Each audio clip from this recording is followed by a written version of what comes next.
Greetings, fellow armchair Imagineers! Tiki here. And Blue Dragon 5. And folks, you could use many words to describe the year 2020, most of which would get us demonetized on YouTube if we were actually monetized. But, one thing that you can't deny is in turbulent times, we get some really interesting art that kind of shines a light on the political climate of our time and maybe makes us look at life in a new perspective. You got that, and then you got movies like Wonder Woman 84, which are just pure escapism. Good new Dragon. But cheap shot right off the bat, right? Heyo. But yeah, we're here to celebrate all the great cinema from the thought pieces to movies like Wonder Woman and the Pixar films and Palm Springs that just kind of gave us a laugh and put a smile in our hearts when we needed it the most, to very challenging affair that made us look at life in a whole new way. These are our top 10 favorite films of 2020. Dragon, I'm just kidding about the Wonder Woman thing. You're totally fine. But all right, so Dragon, 2021 started off on a more or less bumpy start. It just seems like every time I go on a trip, something terrible happens in the world. Yep. And we gotta do one more thing before we put 2021 behind us. We gotta go over the best movies of 2020. So I'm sorry, put 2020 behind us. God, Dragon, I'm already anxious to get 2021 over with, and it's only been like 3 weeks. That's a good sign, right? All right. Anyways, Dragon. So let's not waste any time here. Let's dive into honorable mentions. You want to go first? Should I go first? How should we do this? You know what? Yeah, we should have figured that out. I guess I'll go first. Go for it. Right now, a little disclaimer, by the way, just for both of us. Now, folks, we tried to work in because, again, as you probably know, 2020, really weird on how the movies were released. I don't know if anyone noticed. Okay, the releases of said films were a little tricky. So, I mean, ordinarily, it's always like we can't see every film, obviously. Can't see every film, but in this case, in some cases, we were not able to see every film, as in certain films that we may be seeing soon, that from 2020, they did not quite make the list because we're already running late on this thing. But again, it's because the tricky releases, we want to get some of the good stuff in. So just bear that in mind. If some really cool stuff we're going to see, like down the line of memoirs or something comes up, like, why didn't you put that on the list? Well, we didn't see it, folks. I don't know. Dragon, do you have anything in particular that you really wish you would have got into? I really wanted to get news of the world in particular. That's one I really wanted to get in before I made the determination. But that one's, I think, just the way the cards are kind of stacked. I would have no way of getting into it before today. So looking at you, Apple. Yeah, well, no, that one wasn't Apple. Oh, that one wasn't Apple. Greyhound. You're thinking of Greyhound. That was the other time. But Greyhound. Yeah, that's what I'm thinking of. But just while you bring it up, real briefly, I'm looking at you, Apple, and all the really great content. So it's so difficult to watch it because people just can't sign up for it. They need an Apple device. All right. Anyways, we've gone down that road before. Okay. Point being, yeah. So honorable mentions. Yes, of course, folks. There were a lot of good films, but you had to cut off at some point. And again, we're going with favorites. So again, bear that in mind with like all the determinations here. Operative word being favorite. So for me, I kind of listed all my picks in kind of like a kind of experiential sort of spaces and like the experience I had with it. We kind of quantified as favorite. So. That's kind of my qualifiers for all of these. Okay, honorable mentions. These go by a little quicker than the rest of it. So, honorable mention number 3. The one and only Ivan. Yeah, this is actually one I did want to get to, Dragon. Yeah, Tiki, seriously, man. Disney Plus had a few gems. Not all were like kind of like top 10 contender gems, but the one and only Ivan kind of was because the one and only Ivan. So this is a Disney film that ended up on Disney Plus, and it adapts essentially it's adapts a book that was based on a true story about Ivan the gorilla. So, this is not by no means, and the main reason it's kind of on the honorable mentions that this is not my usual kind of movie. I came for Cranston as a ringmaster in the circus. That's why I watched it. But I stayed for Sam Rockwell as a compelling gorilla at a fledgling mall circus. Yeah, Sam Rockwell's always compelling. And Sam Rockwell, he had a banner year in the movies I watched in my catch-up for like Richard Jewell and everything, man. Of course, Mhm. Jojo Rabbit and everything. Sam Rockwell, well, he rocks, namesake.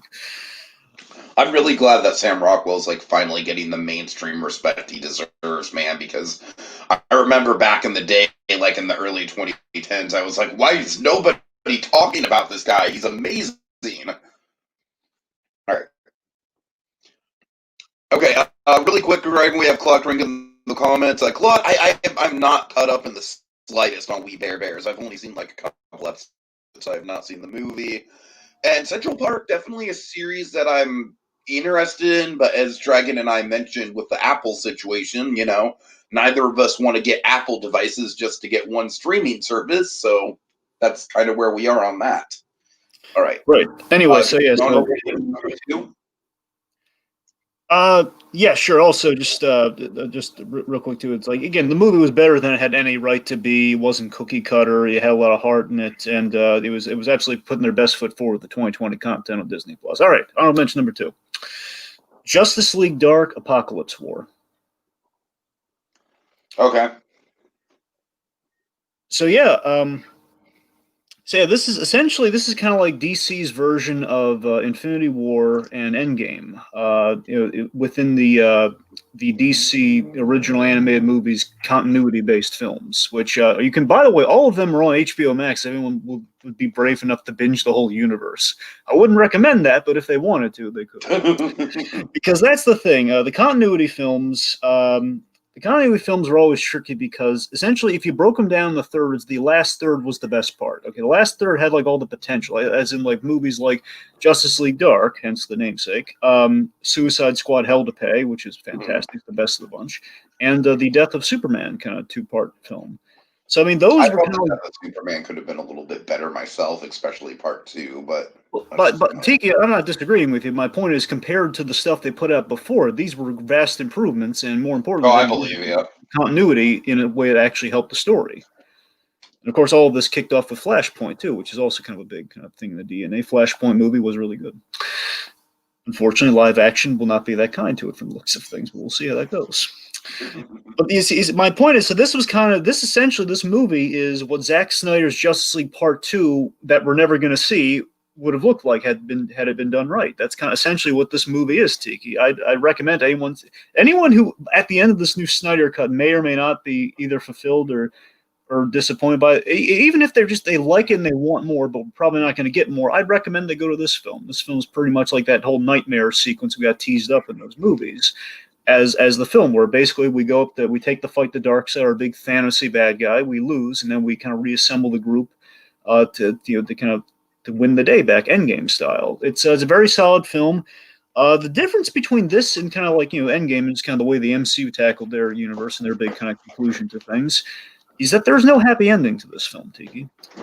But there is hope. There's hope, and there's always the next adventure. So there's something really kind of inspiring about kind of like the zeal of the DC universe within this. And it's a shame that it all came together. Like the whole point of the continuity films were to get to this point where it all pays off. And it does all pay off, but why did it have to be so rough for those first 2/3, Why? Yeah. All right, last honorable mention. This one I really wanted to put on the list, but again, I was kind of going with favorites and like maybe something I'd be more inclined to come back to. So honorable mention number 1 is Da 5 Bloods. Yeah, this was tricky for me as well. It almost made it onto my honorable mentions. I'd say it's kind of hovering somewhere in the 15 to 20 range for me. It's easily there, and again, folks, if this were best, I'd say The 5 Bloods would make the list if it was quantified as the best, because this movie was really good. So here's the thing: this is Spike Lee. Spike Lee essentially kind of remade Treasure of the Sierra Madre in Vietnam, which is really impressive. And again, I love Treasure of the Sierra Madre, and that was kind of like a big thing I really enjoyed while I was watching. Like, oh my God, he's doing Treasure of the Sierra Madre! I never expected that. That's amazing. And of course, very effective use of Chadwick Boseman as kind of he's basically kind of the moral reason our former soldiers have returned to Vietnam in the modern day, to kind of find and bury their friend essentially. And it's a really course, even more relevant now is given the man is now is kind of untethered from this mortal coil. But seriously, he does a really good. He's used very effectively in a supporting role. Which again, there's going to be a lot of supporting kind of Chadwick Boseman talk around the Oscar time. I don't know if it's going to be for this movie and for Ma Rainey's Black Bottom or both, for all I know. Who knows?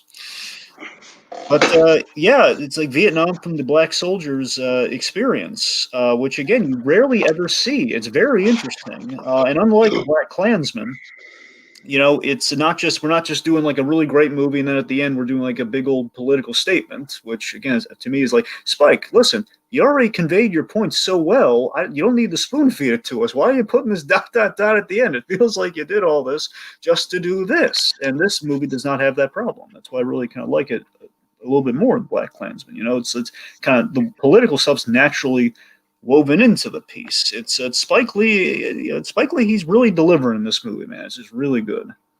All right. Yeah. Okay, so my honorable mentions. I'll bang these out pretty quickly.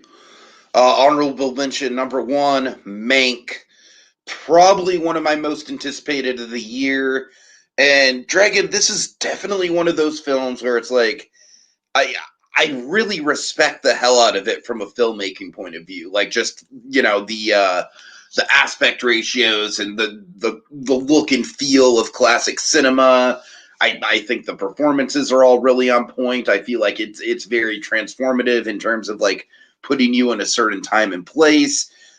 I just wish it was a little bit more compelling because as we've discussed before, there's moments where it really gets there.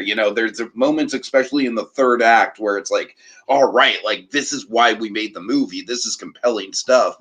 It's just a shame. I feel like the biggest handicap of this movie, honestly, is probably the thing that makes it so personal is the fact that this was written by Fincher's father. And because of that, I don't think there was any way in hell Fincher was touching the screenplay. And so because of that, I feel like there's like an element of kind of like it could have been trimmed a little bit. It could have been finessed a little bit.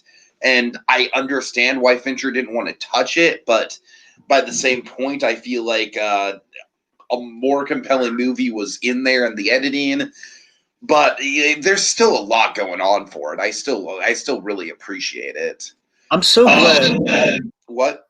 Sorry, I'm so glad Mank made it onto your list, just in some form. Because again, I wanted to put it on there, but for me, Mank, the third act is the reason to watch the movie, and that doesn't quite give it like kind of list space form. Because I love. I hear you. I mainly love that third act. I think it all comes together in the third act, but just getting there, Yeah. Okay. Honorable mention number 2, Dragon. I kind of cheated here a little bit. I put both Soul and Onward. And Dragon, I gotta tell you, I'm like one of those people. I don't know if there's anyone like me here, but I am having the hardest time where I think Soul's getting all the hype, and I honestly think Onward might be a little bit better. Just a little bit. And yet, your honorable mentions, you didn't even put one of them on the main list? Well, first of all, I didn't put Palm Springs on my main list either. I avoided some things on my main list just because I wanted our main list to be entirely different from each other. So, yeah, Dragon, the thing about it is, I feel like Soul has a brilliant first act. I feel like the first act is where Soul really shines.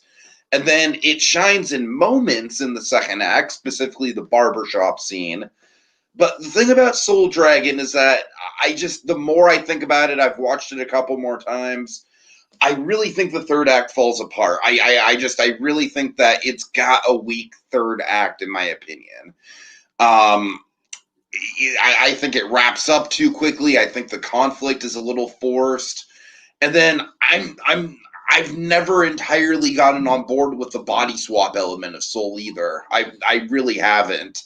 From the first time I saw the movie, I was like, okay, we're going down this angle again. So I don't know, Dragon. For those reasons, like Soul is certainly to me my least favorite Pete Docter movie, and it's in good company for sure. Like, but I just feel like it's got problems that I don't think the other Pete Docter movies do. Whereas Onward, I don't think gets a lot of love, and maybe I'm just biased because Onward is like the last movie that I saw in theaters. So I don't know. The thing with Onward is I feel like it's got a fantastic first act and it's got a fantastic ending. Like the Onward, the ending of Onward is like genuinely one of my favorite endings to any Pixar movie. And so I don't know. I just feel like the two of them kind of like even out. Onward is a little slow in the middle, but I feel like it's a little bit more consistent than Soul is. And I know this is like totally unpopular. I know people are going gaga over Soul. I gotta go. You know me, Dragon. Like when I'm not connecting with something, Soul definitely has stuff that I do connect with, but just as a movie on the whole, it's got too many problems for me. Okay, next honorable mention is Sound of Metal. Oh my god, I'm amazed this is not on your main list. It was close. It was close. It was okay. close. Okay, tell me. I honestly can't really justify why it's not on my main. I honestly, Dragon, Sound of Metal, I feel like the premise is super intriguing, right? Like the whole, losing the hearing and everything for a drummer. My problem with Sound of Metal is that by the end of it, it's a lot of like tearing it, it's a lot of like therapeutic stuff. It's a lot of like group therapy and inspirational kind of like motivational sort of like pulling yourself up by the bootstraps type stuff.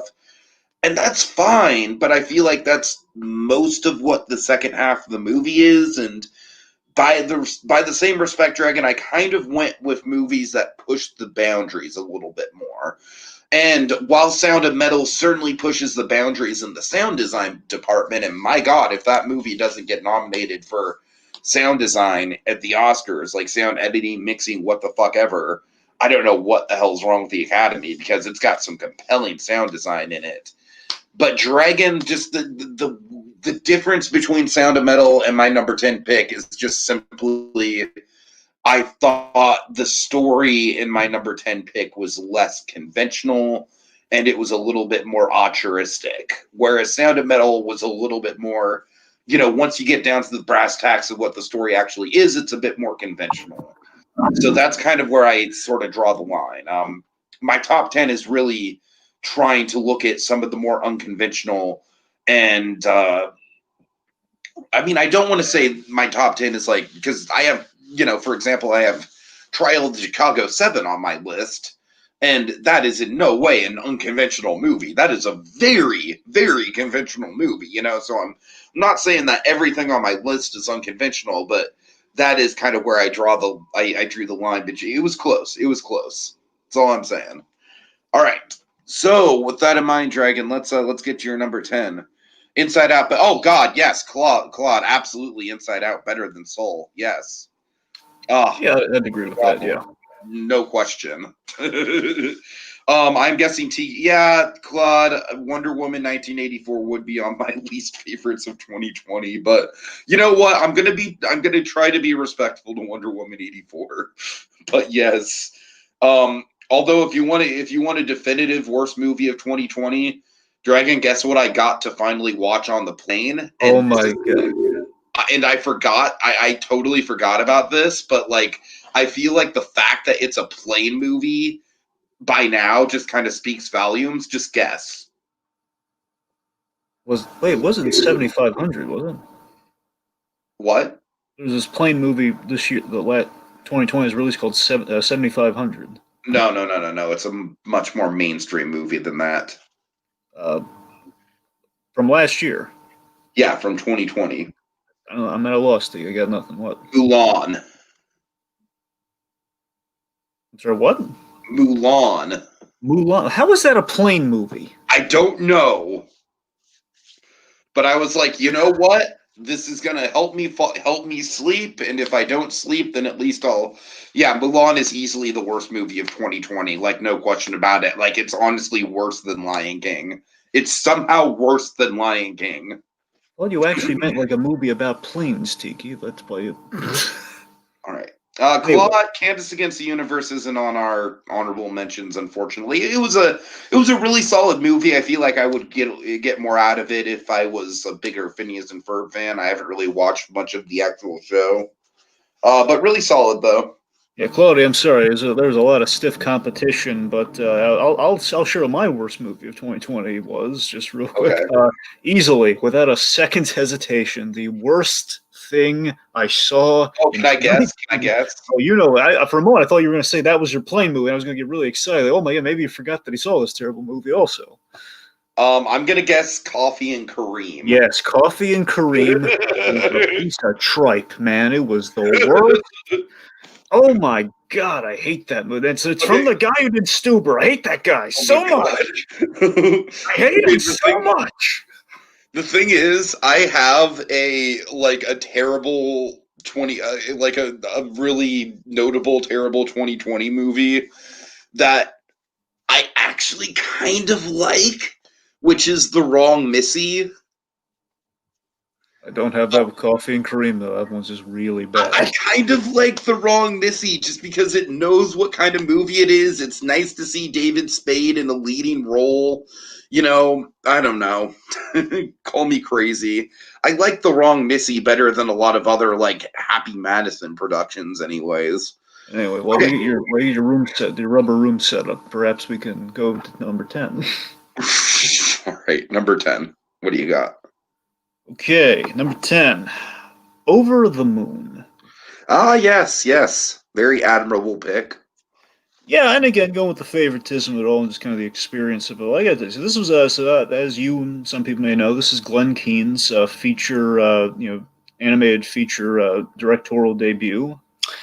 Was the Netflix animated film, and I'm still so blown away by how Glenn Keane conveyed character and story, mainly in Act One is really huge for this movie. I mean, on the whole, it's still fine overall. I'm just saying the Act One is really exceptional. Then it kind of peters out as it Uh-huh. goes on, but it's still acceptable by all means. I'm just saying by the time we get to Act Three, it's like, well, the really impressive stuff was in Act. Like the subtlety of the animations, what got me. Like kind of if you look close in a little eye chart here, folks, you see the little image there from Over the Moon. And that's the scene I'm talking about, man. I just love this little family unit we have going on with Fei and her parents, and we just kind of see this little kind of montage of kind of the deterioration of the mother's health to her passing. The movie's got solid music for the most part. And mainly, again, very front load. Front loads the really good stuff, and always kind of peter as we go along, stylistically with the music as well. But yeah, I mean, it's a story about change and moving forward. From the loss, and we're kind of using it through this allegory of Chinese mythology with the moon goddess Chang'e, which again spelled out essentially as change, which I thought was really clever. And again, I love like the father daughter dynamic. I love this. I'm so fascinated by the red dates moment. There's like this little moment. Essentially, the family are bakers. They make these little moon bunny cakes, little rabbit shaped little moon cakes. They're adorable. And the new woman in the father's life, played by Sandra Miss Zhang, she is trying to. She basically suggests these red dates, and they drop them on the floor, and they kind of pick them up, and their hands touch, and we see this through Fei's eyes. And that moment just it just sets the spark off, man. It's like, look at everything you need to know is conveyed. The daughter knows what's up with that little moment. And I love that, like we're not doing like the usual kind of Disney thing where like the new woman coming in is now like a mustache twirler. She's not she's not a bad lady. She's not like an evil stepmom on the rise. None of that's happening, man. Nice ladies. Again, just trying to kind of trying to usher in some change within the family unit. We go to the moon. It's really stylistically cool. It's a beautiful set piece, but again, we kind of lose a little bit of what's special. The boy, Chin, the little kind of brother figure, he's iffy, but he grows on you. And again, it starts off real strong. I love like the kind of the fun, like light and fluffy pseudo science, like how we build a rocket ship to the moon and make it like a little bunny maglev thing. That's really cool. I gotta admit, I'm kind of rooting for that song for best song of the year. I know it is. That's what I'm saying. The I'm music, kind of especially rooting for that. the music at the start with stuff like that, and they're really powerful montages at the I start. wish that the music would have been as strong throughout the movie. That I'll I say that know. much. That's what I'm saying. But again, I cannot take. I'm just still. That's why every time I was wondering, should I put this on the honorable mentions? I was like, that Act One is really strong. Uh-huh. Anyway, so at the end of the day, I just feel every time I go back to this movie, I just feel so much pride for Glenn Keane on this. And it gives you such a happy feeling like, way to go, Glenny! You did it! The man who made the Disney Renaissance with that part of your world sequence. Look at what he's doing now, man. He's going there. Nice. Yeah, Claude, no question. This is the better China movie than Mulan. Oh, sir. I mean, that too. I mean, that gives extra brownie points there. Good on you, buddy. Good on you. I can't like. I'll just Mulan just doesn't even deserve the time, Dragon. I'm just tired when it I comes ain't to watching it. Mulan. All right. My number 10, Dragon, is The Assistant. Yes, not to be confused with the secretary, but yes. God, yes, yes. All right, Dragon, I showed you probably the dramatic high point of the movie with a clip I sent. What were your thoughts? Well, let me tell you this about all the clips you sent too. You know, if you're gonna a little context, like a little like a line of just like maybe the significance would have been nice because my friend, you sent me terrible selections. I Okay, just wanted you to get a feel for the movie without spoiling the movie, though. That was the you thing. sent me the ending to one of your movies. Yes, I know. It's That a really good ending, though. that point is you gotta really evaluate the clips that you send. But I did get a kind of a tone. It seems like basically kind of like a that was the one I was most perplexed by, honestly. The assistant, just kind of like it's like kind of what is it like 6 acts of her just kind of going through kind of this like I don't exactly know what she's going through. That's the dramatic high point, the six part thing. No, the dramatic high point is the HR meeting. Okay, But okay, the assistant is it's basically people have called it the Harvey Weinstein movie, and that's not really too far off. The essentially what this movie is, it's essentially the day in the life of a production assistant working at an office in Hollywood, and it's like obviously like a much less glamorous, like it's just basically like the most sterile office environment you could think of. And Drag, what this movie does so well for me, and I like one of the reasons why I put this on my list is because to me it's inspirational as like an indie film. Like this is like very bare bones filmmaking, but it's effective bare bones filmmaking. It puts you in the head of this character in the sense that like you feel like it's a Me Too movie without like really. And I have a couple Me Too movies on my list, Dragon. I'm not gonna lie, you know what the other one is. But this isn't like really preaching the Me Too thing. It's more so just like it puts you in it, right? It puts you in the headspace. And for that reason, I like it a little bit better than something like Bombshell, where something like Bombshell kind of like almost flooded you with style. This is almost like kind of like draining all the style and glamour out of a situation like that. And it kind of leaves you with nothing but the raw, awkward details. The most interesting thing about the way that this movie shot is the fact that the boss character is entirely unseen, Dragon. He's felt throughout the movie. His presence is definitely felt. You kind of like hear him, kind of like in his office. He calls the titular assistant a couple times over the phone to totally berate her, but you never actually see the character on screen. And essentially, what the premise of the movie is, Dragon, is the character begins to suspect that the boss is basically Harvey Weinsteining it up with some of the new hires at the office, and and that's why I think the HR meeting is the dramatic high point, is because it's essentially like throughout the movie she's kind of like wrestling with herself about what to do, and the HR guy is just a total like, hey, like basically you look jealous in this situation. You could ruin your career because of it. I just think the movie is super psychological and super stripped down, and it's all about like the facial reactions of the lead performance because she doesn't even really say much. It's a very limited role. It's all about kind of like just getting into the headspace. And it's not necessarily an all men are bad movie per se. It's more so just kind of like, what is the headspace like to navigate an environment like that? And I gotta say, Dragon, it's not the most accessible movie, but it's a damn compelling movie. All right, number 9.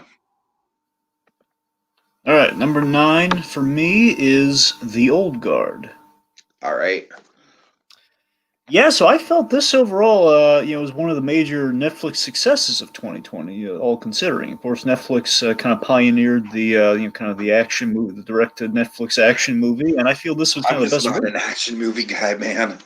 What I'm saying is, I think this is out of all those action movies they release, which they do in many years, they do it all the time on Netflix. I feel this Uh-huh. was the one that was kind of a cut above the rest compared, to the rest. I mean, even like look at Extraction. I feel was far better than Extraction, for example. Yeah. And as I was saying, I like that. Of course, this had a great writer on it. It's an adaptation. It's an adaptation of Greg Rucka's comic, but also very impressively, we had. So rarely does this ever happen in Hollywood. We had Greg Rucka adapt his own work, which is a big win, man. That's amazing. So rare, and also it's his first screenplay feat. It's his first kind of foray into this. Going from the comic scripts to the screenplay, which it's good for him.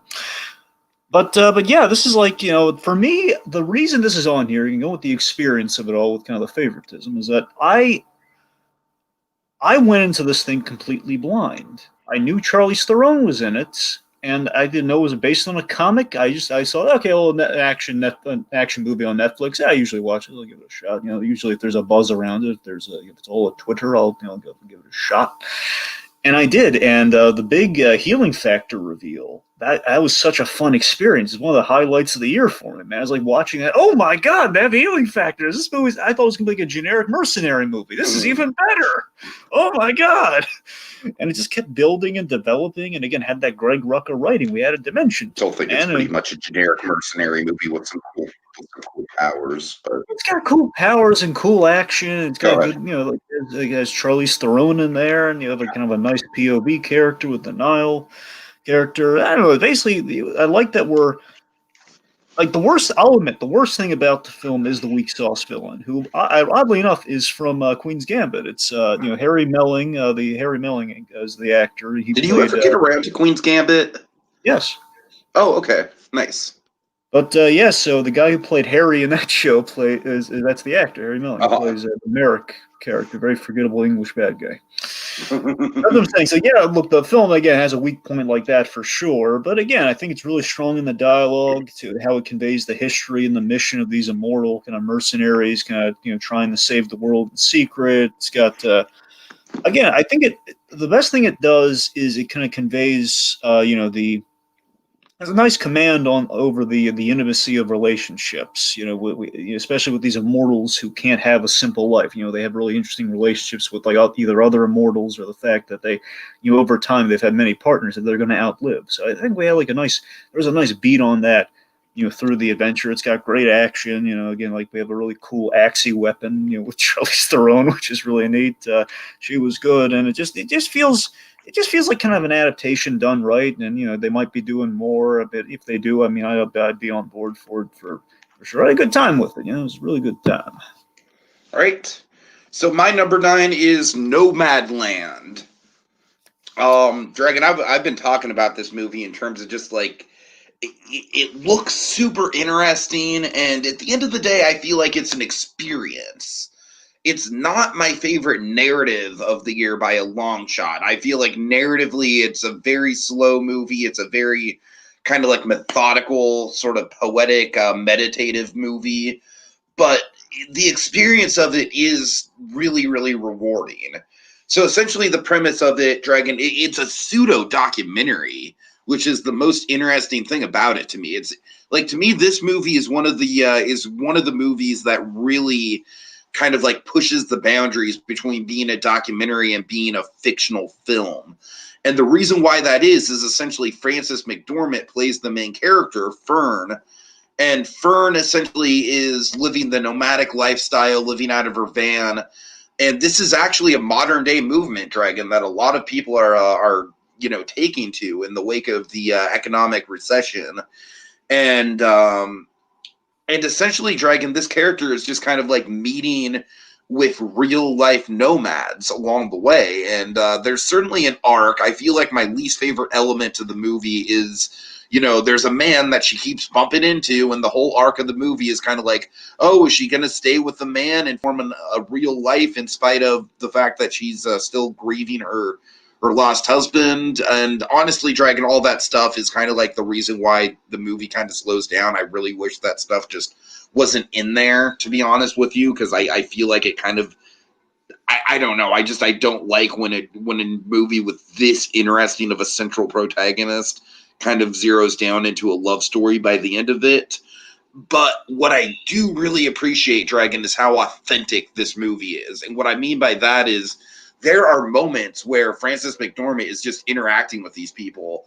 And I would say virtually like a solid probably 95% of the cast is like real life nomads. There are moments where it's just like it sweeps you up because it's so fucking real. I mean, there's very little difference between this and a fly in the wall documentary about this kind of lifestyle, Dragon. There really isn't. The only difference is that Frances McDormand happens to be, and Frances McDormand lived this lifestyle for a year shooting this movie, and this movie takes place over the course of a year.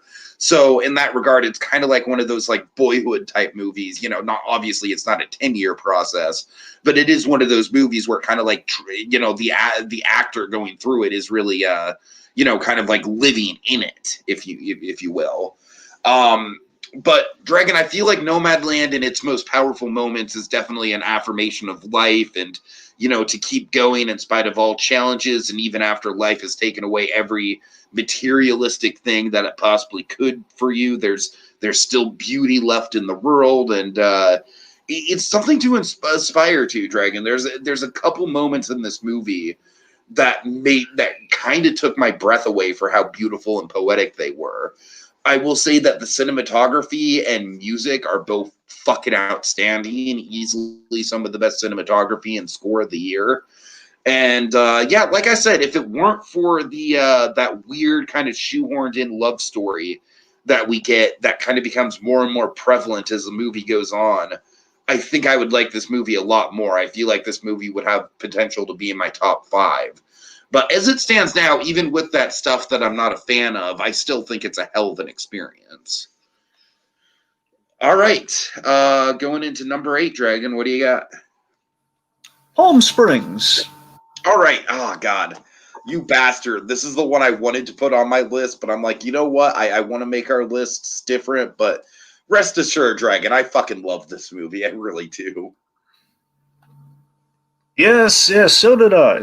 It was so this is basically this film is a film that finally met the age-old challenge. How do you reinvent Groundhog's Day and make it count? Not just like, because we do this all the time. We always, hey, let's do a Groundhog's Day. Let's do a time loop episode. Every show's done it. We have many movies that have attempted this. Some I'm surprised Mr. Robot never did it. That is surprising.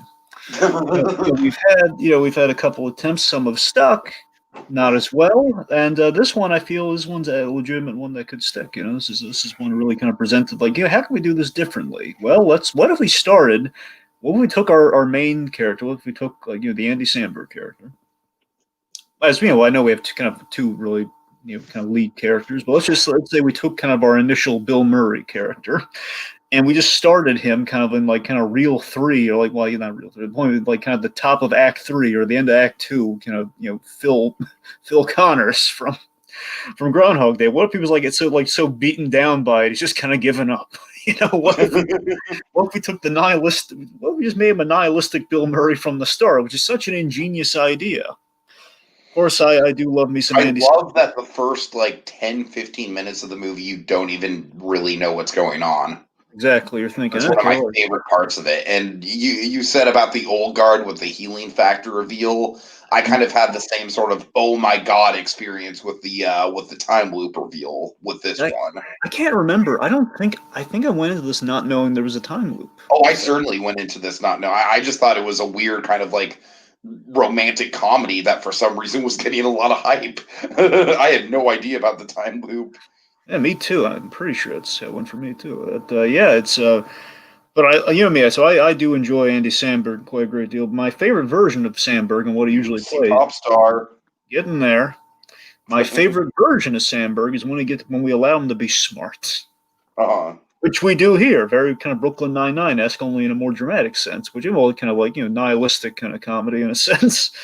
I like seeing him stretch his dramatic muscles, which he gets the opportunity to do here, while also being really hilarious in kind of his nihilistic day-to-day kind of going there. He's got great chemistry with our female lead, with Kristen Milotti. They're great. They're fun together. Doing a lot of great comedy with bigger existential themes, which is nice. But for me, the reason Palm Springs kind of ultimately had to be on the list is I melt for that J.K. Simmons scene, man. Of course, J.K. Simmons plays a really fun recurring character in Roy. And my favorite scene in the film is this scene where basically things happen, and Niles, the Andy Samberg character, is kind of exhausted everything. He's just kind of going to the only friend he has who usually tries to kill him on a regular basis, which is Roy. Don't worry, folks, he's okay. Whenever he gets killed, he starts the cycle. He's okay. But J.K. Simmons, essentially, he was a guy kind of getting away from his marriage, his wife and his kids, hence going to the wedding, which is kind of the centerpiece of Palm Springs. We just have this beautiful idea that, given perspective, he's kind of grown to appreciate the life he has, and basically, he's also cursed to relive the same day over and over again. And he's kind of more so appreciating the one day, even though it's the same day over and over again, he gets to spend with his family, but also living with the curse that he's never going to see him grow up. He's never going to be able to walk his daughter down the aisle. But he's appreciating the fact that he can live that day over and over again. And and like the way J.K. Simmons says, my daughter's going to draw a portrait of the family as animals. I get to be a grizzly bear. I get to be a teddy bear, like a grizzly. Basically, it's like a big old grizzly bear or something.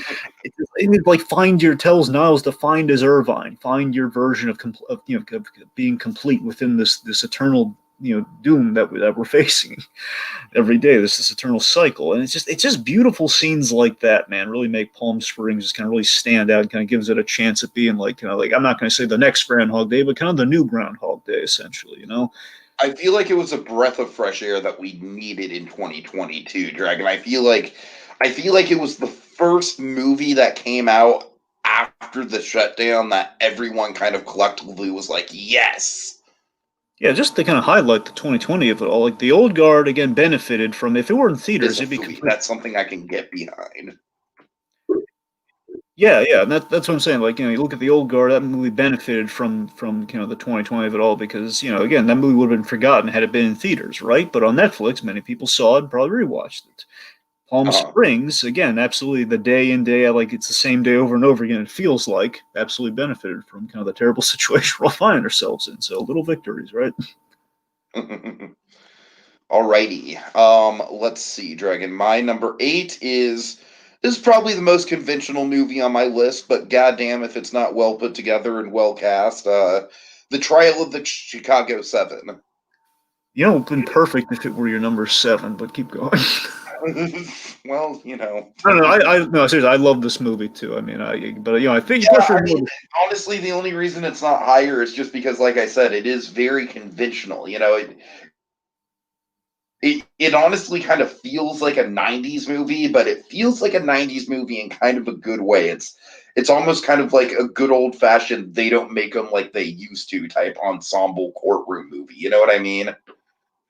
Yeah. And ensemble is the right word for this, because I feel like this is definitely one of the best casts of the year. Where to start? You got Mark Rylance, Sacha Baron Cohen, Eddie Redmayne. I honestly feel like gets too much shit for his accent in this movie. I think he does fine. Michael Keaton pops up. I mean, of John course, Carroll Lynch. What? John Carroll Lynch. Oh, John. Yeah, I mean, it's stacked. It's absolutely stacked. But the Sorkin of it all, Dragon. I'm just like I'm just such a big Sorkin fan, and I really feel like, in spite of the fact that the ending is definitely a little heavy-handed, for sure, I'm not going to deny that at all. I feel like Sorkin does a fantastic job of just taking this source material, this historical event that is really pretty complicated in its nature, with all the moving pieces, and I think he does a fantastic job. Like, that opening sequence blows me away, where in the span of like maybe 3 minutes, we cut to every major character. We know exactly what they're about, and I love the quick cuts. Like they're literally bleeding into each other's sentences. I absolutely love the narrative choice to kind of split the stuff between Sacha Baron Cohen telling the story and then the actual trial stuff. I feel like that kind of gives it a propulsive sort of energy to it that you wouldn't get otherwise. Like I said, Dragon, really the only knock against this movie is that it does have a very saccharine sort of like super cheesy Hollywood ending to it. That's the only real reason why I couldn't put it much higher than number 8. But by all means, it's a fantastic ensemble movie, and it's I feel like it's a step up from Molly's Game in terms of Aaron Sorkin as a director, and I feel like in terms of Aaron Sorkin as a writer, it's easily his best work since Steve Jobs. So yeah, definitely.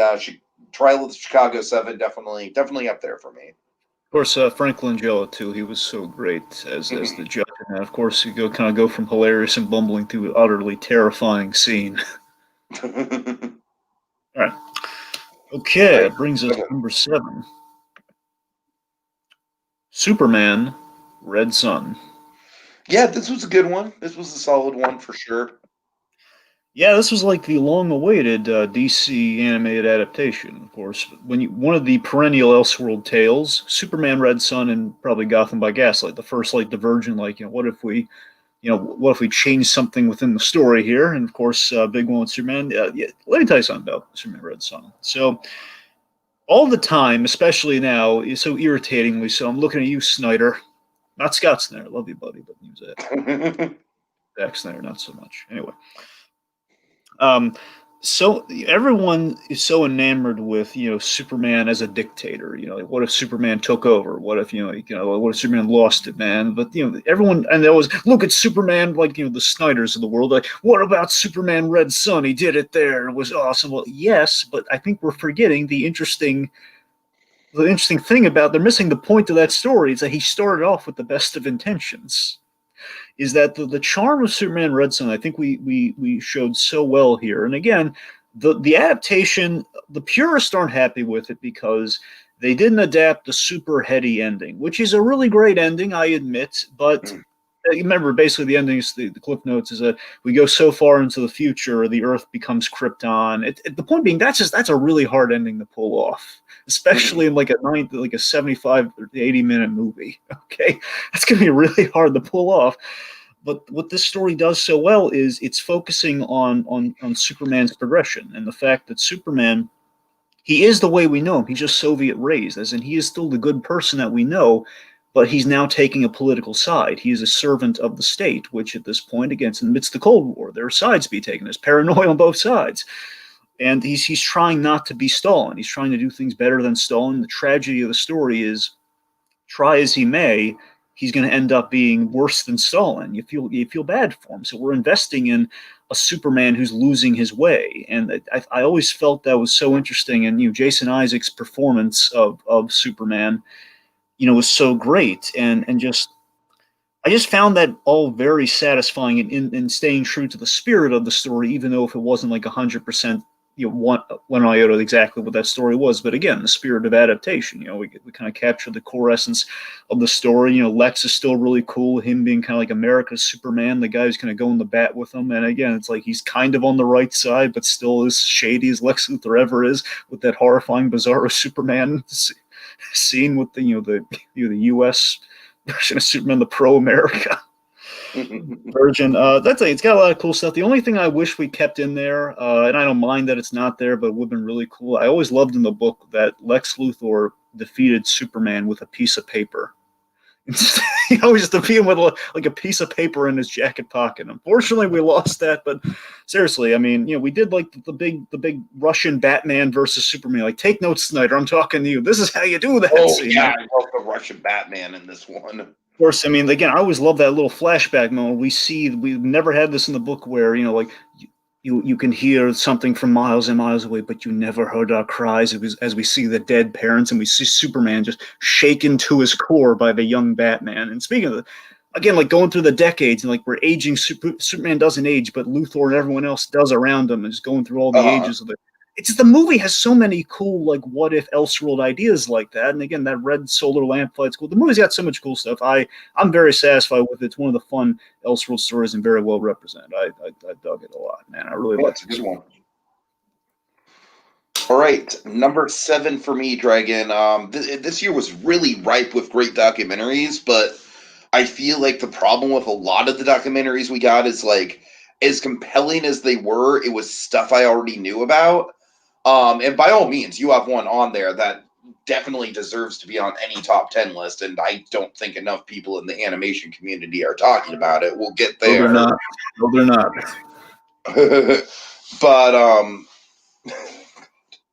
But let's talk about the best true crime documentary of the year. And to me, one of the most compelling true crime documentaries I've ever seen, which is American Murder, The Family Next Door. This was good, man. I really like this one too. Tell me about it. Yeah, so man, this is like the best way I can describe this movie is that it's a found footage horror movie, but fucking real. I mean, it's that intense, man. It really is. It's like, it's essentially a murder investigation that plays out from the direct point of view of the killer. And it plays out because we've got all this like intimate home movie footage, and it puts you like right there, man. You are so in the moment, and it's so fucking nerve-wracking. It really is. I mean, it's a hard movie to watch, Dragon. It's a hard fucking movie to watch. Like I have not gone back to this, because one time was enough for me. Everything in it is like seared into my brain. It's kind of like, I don't want to say it's quite at the level of Dear Zachary in terms of just being totally upsetting, but it's up there. It's up there. It's an upsetting movie. But man, the execution of it is just thrilling, I think. Just the way that I've never seen found footage used like this, like genuine. I don't even want to say it's found footage because it's all just very publicly, like social media stuff. It's like I said, Dragon, it reminds me of a movie like Searching. It reminds me of a movie like like the Paranormal Activity movies minus the Paranormal Activity. It feels so authentic because it obviously is, and I don't know. It's just super unnerving. It kind of reaches another level of just like, just like, oh God, like this is not just a super unnerving story, but like we are watching it unfold in more or less real time. I mean, it's captivating stuff, man. It really is. I don't want to say too much about it because it's just a lot of it is super upsetting, but just for what you get, it just really it chills you to the bone in some aspects. Yeah, it's like, what if Searching were real? What if Searching were real and John Cho were the bad guy? Yeah, exactly. That's oh my god! It seriously is. I mean, usually, we honestly could have done a whole list just on the the TV of TV and probably a bunch of docu-series for Netflix. Just well, I mean, just for the year of 2020. But a lot of them being Netflix projects. But I mean, saying when they Netflix commits to doing a feature documentary, I got to tell you, this was the best of Netflix's feature documentary bunch for sure. I'd agree with you. Yeah. All right. Number 6. Number 6, One Night in Miami. Okay. Wow, that's okay. I like that placement, Dragon, because I'm just going to go ahead and say my number 6 because I feel like these are very simpatico with each other. My number 6 is Ma Rainey's Black Bottom. Ooh, very okay. So so I believe you're aware of that. Disclaimer: I'm aware that One Night in Miami is based on a play, Dragon. Yeah.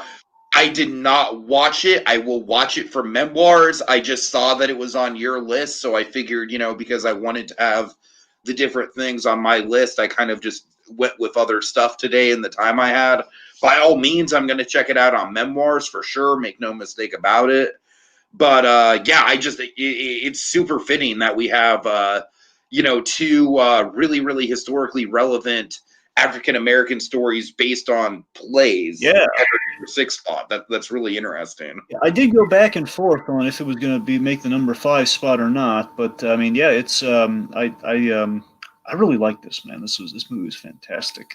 So Regina King, from Watchmen, same one, Regina King. She she directed this adaptation of the Kent Powers play, which he also kind of came on to do the screenplay. And of course, folks, Kent Powers was the co-director and writer of Soul. So again, good stock, good old Kent Powers. This I was just sold on the premise of this thing, man. Even before I saw the trailer of this thing, this premise just sounds ingeniously good. It's just this premise. So essentially, from what I understand, this is based on a true event, but it's speculated. It was speculated how exactly the encounter went. And these 4 guys did share, I believe they shared like a night together. I don't know if it was like essentially in the movie and the way the story goes that they're celebrating Cassius Clay's, Muhammad Ali. They're celebrating his victory against Sonny Liston in a motel. And essentially, so I want to say in real life, I don't know if it was because of the Liston event or not, the 4 of these guys were hanging out at a motel together one night. And it was just such an eye-catching meeting. Like these 4 guys were together, and I guess it was caught on photograph at one point. That's how it was kind of known by the public. And it was kind of speculated, what would that conversation be like? What would these 4 iconic, black paragons, be talking about? And they're so very different. And so, think about it. So our 4 characters, we have Muhammad Ali, Malcolm X, who didn't know each other in real life, the whole Muslim thing, they were very tight. Sam Cooke, the singer who very much cut down in his prime, and Jim Brown, the football player. So like these 4, these 4 black icons. And for me, this was, I saw Ma Rainey's Black Bottom. To me, this was a Ma Rainey's Black Bottom with the story that supported that also supported the performances. Okay. Where for me, Ma Rainey's Black Bottom, and of course you'll get to your side of that mainly, is that I thought the performances were great, but the story didn't quite sing for me as much as the performances did. This I felt on all cylinders. It just kind of like it fired more evenly. Where it's so small scale, it's got riveting dialogue. Kent Powers, the dialogue he put into this thing is astonishing. Like all these figures are perfectly opposite to each other, yet they all kind of crisscross in all the right ways. My favorite of the four people, Jim Brown, and of course I'm not a sports guy at all. I don't know football one iota. But seriously, Jim Brown was my favorite character in this thing. So Aldous Hodge plays Jim Brown. He plays him so well. There's a scene in the movie with Beau Bridges, and I won't spoil it, but there's a scene between him and Beau Bridges that it just seems like a really nice scene. Then something happens, and it's just this, oh my God, like this. We kind of start all 4 of our characters at a low point, and then we kind of jump a year. And then we have the big meeting scene. After we do that little year jump towards the top, they're all in Miami after the fight. And this the way the movie's structured. It's pretty much like they're at their low points. We then transition to this motel meeting where they're all on the prospect of a major change in each one of their lives. And we don't see this, but in real life we note half of the guys in this room meet a really untimely and unfortunate fate, which makes what happens even more interesting, the conversations. And that's the last thing I want to hit on here is that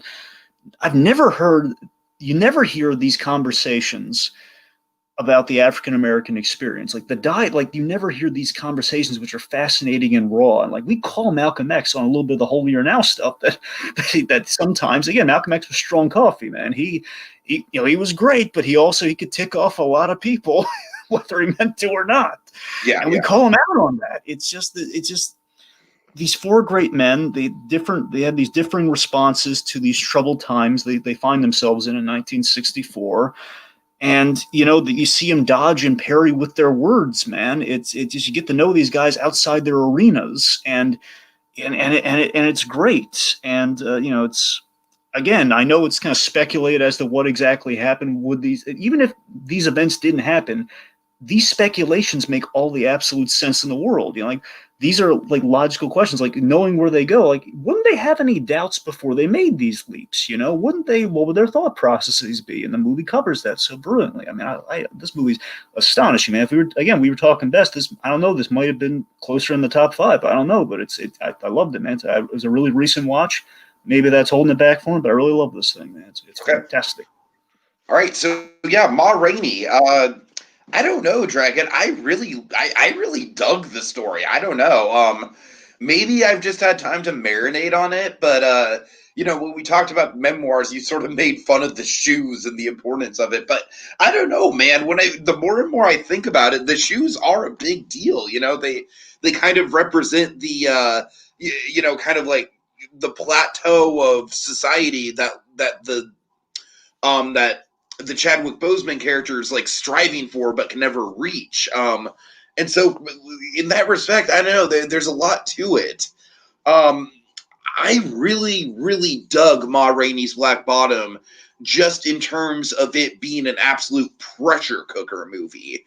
Now, One Night in Miami sounds really interesting for sure, but Dragon, I'm guessing it doesn't have the same sort of tension that Ma Rainey's Black Bottom does, and that's the tension is what I love about Ma Rainey's Black Bottom in terms of like it's a singular location movie where you can literally feel the heat of being in this like cramped, non-air conditioned, recording studio with these egos and I don't know. There's just something about the way that this movie comes together with just again, it's definitely a movie that talks about the African American experience, talks about sort of like what you're willing to compromise, where you are. I'm certain it doesn't get as deep into the African American experience as One Night in Miami does, just because obviously that's dealing with some really real heavy hitting people. But I don't know, man. There's just something about how palatable the just kind of this boiling point pressure cooker is, and I truly think that Chadwick Boseman, it's a performance where I truly think even if the unfortunate circumstances didn't surround it, I think this would be a performance that would like elevate his career. I really do, because he's just absolutely magnetic in this. Like from the word go, you just absolutely get his character, what he's about, why he's so cocky, but also why he's kind of like headed down a bad path. And I don't know, man. I really think that it's such a terrific high note for his career to go out on. And it really goes to, it's like the other side of Black Panther. Black Panther is certainly the icon of his career for sure. That's, he's definitively, I would say, like the Black Christopher Reeves, and that's what made his death just so gut wrenching. But in terms of sheer talent, in terms of sheer acting ability, like this is a monument to him. I mean, it really is. It's just a powerhouse of energy and just God, I don't know. There's just something about it. Like I said, I can definitely like watch the movie apart from the tragic circumstances of it, and still just appreciate it for the absolutely just mind-blowing performance that it is. And not to get into all the other performances in the movie, because he's getting all the attention, but I definitely think it's a great ensemble piece as well. So yeah, I mean, while Rainey, it might be the more conventional of the two in terms of, it's based on an old August Wilson play, and I know you have problems with the ending, and I had big problems with the ending to Fences. So I get it. Like endings to August Wilson plays are like super in your face with the political allegory. They are. I'm not going to deny that. But I don't know. I just think everything around this movie is just absolutely captivating. Very, very palatable. All right. So that in mind. Burning Exeter. We will get to Wolfwalkers, my friend. Wolfwalkers is in my top 5. We will get to it. Make no mistake. I love Wolfwalkers. Don't you worry. Oh my God. This guy's calling out Wonder Woman, though, Dragon. I'm sorry. I'm not the one to do it. I'm sorry. Hell, you guys started it. Look, I'm in agreement with what the hell is Wonder Woman doing here, but it's Dragon's list as well as mine. So, Dragon, how deep into Wonder Woman is? How deep into the top 5 is Wonder Woman? Well, obviously it's in the top 5, but it's probably come up. It's probably come up sooner rather than later. I would hope so. What's your number 5? Okay, my number 5 is The Invisible Man. Son of a bitch! It's in your top 4. All right, Invisible Man. Right. Folks, I'm not happy about it either, but it's his list. Go ahead. I'll remind the folks, this man put both Pixar movies, he spliced them together, and he put in his honorable mentions. Okay. Anyway. I don't think Soul or Onward are like the end-all, be-all of Pixar, so I'm not too ashamed of that. Anyway. But anyway, so The Invisible Man, seriously, Tiki, this is one that absolutely should have made your list this year, man. The Invisible Man is I absolutely... knew it was going to make your list, and I'll definitely check it out. I've been meaning to for sure. I've been hearing a surprising amount of hype for it. Mm-hmm. I mean, this is absolutely your taste by every iota, man. This is tailor made for you. But yeah, I'll admit it was a tough call between this and One Night in Miami again. But at the end of the day, I have a lot of love for The Invisible Man. I really do. I kind of had to give it to it, because again, I was just this was like one released early in the year. This is actually one that was released in theaters. It was going that far back. It was released in February. Wait, was it February? Well, it was either February or March. I think the point being, it was released really early. The cool thing about the Invisible Man as a character is that the Invisible Man has never really been necessarily sequelized. The idea is that the Invisible Man, every film is reinvented. There's always a new iteration or a new reinvention on the Invisible Man each time, which has always been very fascinating to me. And this is a genius update in that line of kind of adaptations and just kind of reinventions. This is a genius update with the Blumhouse, the Blumhouse name associated with it. I'm not really a huge Blumhouse guy, but when they get it right, my God, they get it right. So you have Blumhouse doing this, and they had the really great director. I did really like his work before this. The guy who did Upgrade directed this, Lee Wanell. So Lee Wanell directed this, and this is Elizabeth Moss is the lead. She's fantastic. She's kind of our not necessarily a scream queen, but she's kind of our kind of an outdated term, I suppose. She's our lead, but also kind of our lead victim. She is the target of the Invisible Man for the film, which again you need someone to be seen. Therefore, it is Elizabeth Moss. Visually, I know, ironically, this movie is so great. So. It's so great to see Wanell showcase the paranoia and terror of this invisible monster, because again, you have these scenes where we just kind of linger on scenes, and it's like you don't know if he's in the room or not. And there's some scenes we just do that when he's not, there's no possible way he could be in the room, but you don't know. And later on, it makes it even more tricky. Like he could have been, oh God, he could just be in the room right now. We just kind of take the Invisible Man as he's a smart stalker who's obsessed, and he'll make it out to be crazy, and and literally it's like monster under your bed horror level. So the Invisible Man, like going back to the original, like Claude Rains, Mark Hamill's Joker is modeled after the Invisible Man. The laugh and just kind of the crazy madman. That take on the Joker is modeled after the Invisible Man. And it's so interesting that this take on the Invisible Man it's like the Scott Snyder Joker. It's like literally the Joker who's gonna like sleep under your bed. Like, I listen to you sleep, and it just makes me so sad. I want to reach up and strangle you. Like that sort of Invisible Man, but less monologue. It's like the quiet version of the Invisible Man. It's terrifying. Yeah. Aldous Hodge, the guy who played Jim Brown, and a little connective tissue here, the guy who played Jim Brown in One Night in Miami, he plays an excellent supporting character in this film.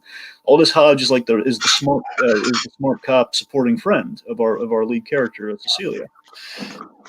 Again, I've said it many times before. I'll say it again in closing. Like this and Shape of Water are what we need in a new Universal monster universe. Okay. Right. These reinventions of the classics, this is like we have a big awesome twist on the Invisible Man mythos in this. I don't want to spoil because you really gotta see it. There's room to re-explore. It doesn't need to be touched again, but if it were, there's room for it. The climax is so great. It really makes me interested to see Wanell's supposed to do the Wolfman movie next. I'm really interested to see what he's going to do with it, just given what he did with it here, man. He did such an excellent job with this film. Right. Yeah. Okay, my number 5. Oh God, this is I would say definitively Dragon out of all the movies on my list. This is the one where if you never see it in your life, you are probably better off for it because it is not up your alley at all. I'm thinking of ending things. Yeah, I keep hearing about this one, but I've not checked it out per the anti-recommendation. This is the what? Yeah, Charlie Kaufman film. What do you say? Oh, I said, yeah, given the Yeah, this is the anti-recommendation. Charlie Kaufman film. What I really appreciate about this movie is it feels very David Lynchian. It's just like it's an experience. It's a head trip. It put me in a negative funk for a long time. So like I don't all about like just kind of like the anxieties of getting older and reaching an unfulfilled life. And it explores that through a really, really, really unconventional framing device. I don't really want to spell out the framing device because if I do, I will sound like a crazy person. But essentially, the framing device kind of equates getting older to kind of burning out in a relationship, and that's kind of the dual meaning of I'm thinking of ending things. But I will say that Jesse Plemons, Dragon, if there was ever a reason for you to see this movie, I would just look up the Jesse Plemons scenes, just because he is a powerhouse. I don't think he has ever been better in this. I'm like a big supporter of Jesse Plemons as an actor, and I feel like this is his tour de force so far. I don't know. There's just a lot of things in this movie that just are just really, really interesting to analyze. I feel like it's definitely like a film student movie for sure. It's one of those movies like kind of like an Eternal Sunshine or a Donnie Darko, where you could just like kind of like eternally just like pick it apart and like, oh, what's the meaning of this and what's the meaning of that and what's really going on here. It's a really, really interesting movie for that type of stuff. I mean, certainly for a movie that's on Netflix, it's really interesting to go back and rewatch. I have not gone back and rewatched it just because I feel like it's pretty draining as far as like, you know, just the psychological exploration of getting older is concerned. But I have seen interpretations of the film from people who have watched it multiple times. And my God, Dragon, this thing is like a Rorschach test. It's like there's a bunch of different meanings to it. And I think that all of them are like equally on point. So I'm not going to waste too much time on this one because I know you're probably never going to watch it. But I will say that if you guys are into sort of like trippy existential movies, if you're a fan of David Lynch or a fan of other Charlie Kaufman projects, then definitely give this one a watch. It's easily probably the least accessible out of all the movies on my list, for sure, I think. But I still think it's pretty damn compelling, and it's very, very, very unique cinema, if anything. All right, Dragon, we're in the top 4, baby. Wonder Woman better not be in your top 3. All right. All right. Okay, so number 4 for me is, well, appropriately, Wonder Woman 84. Oh, thank God.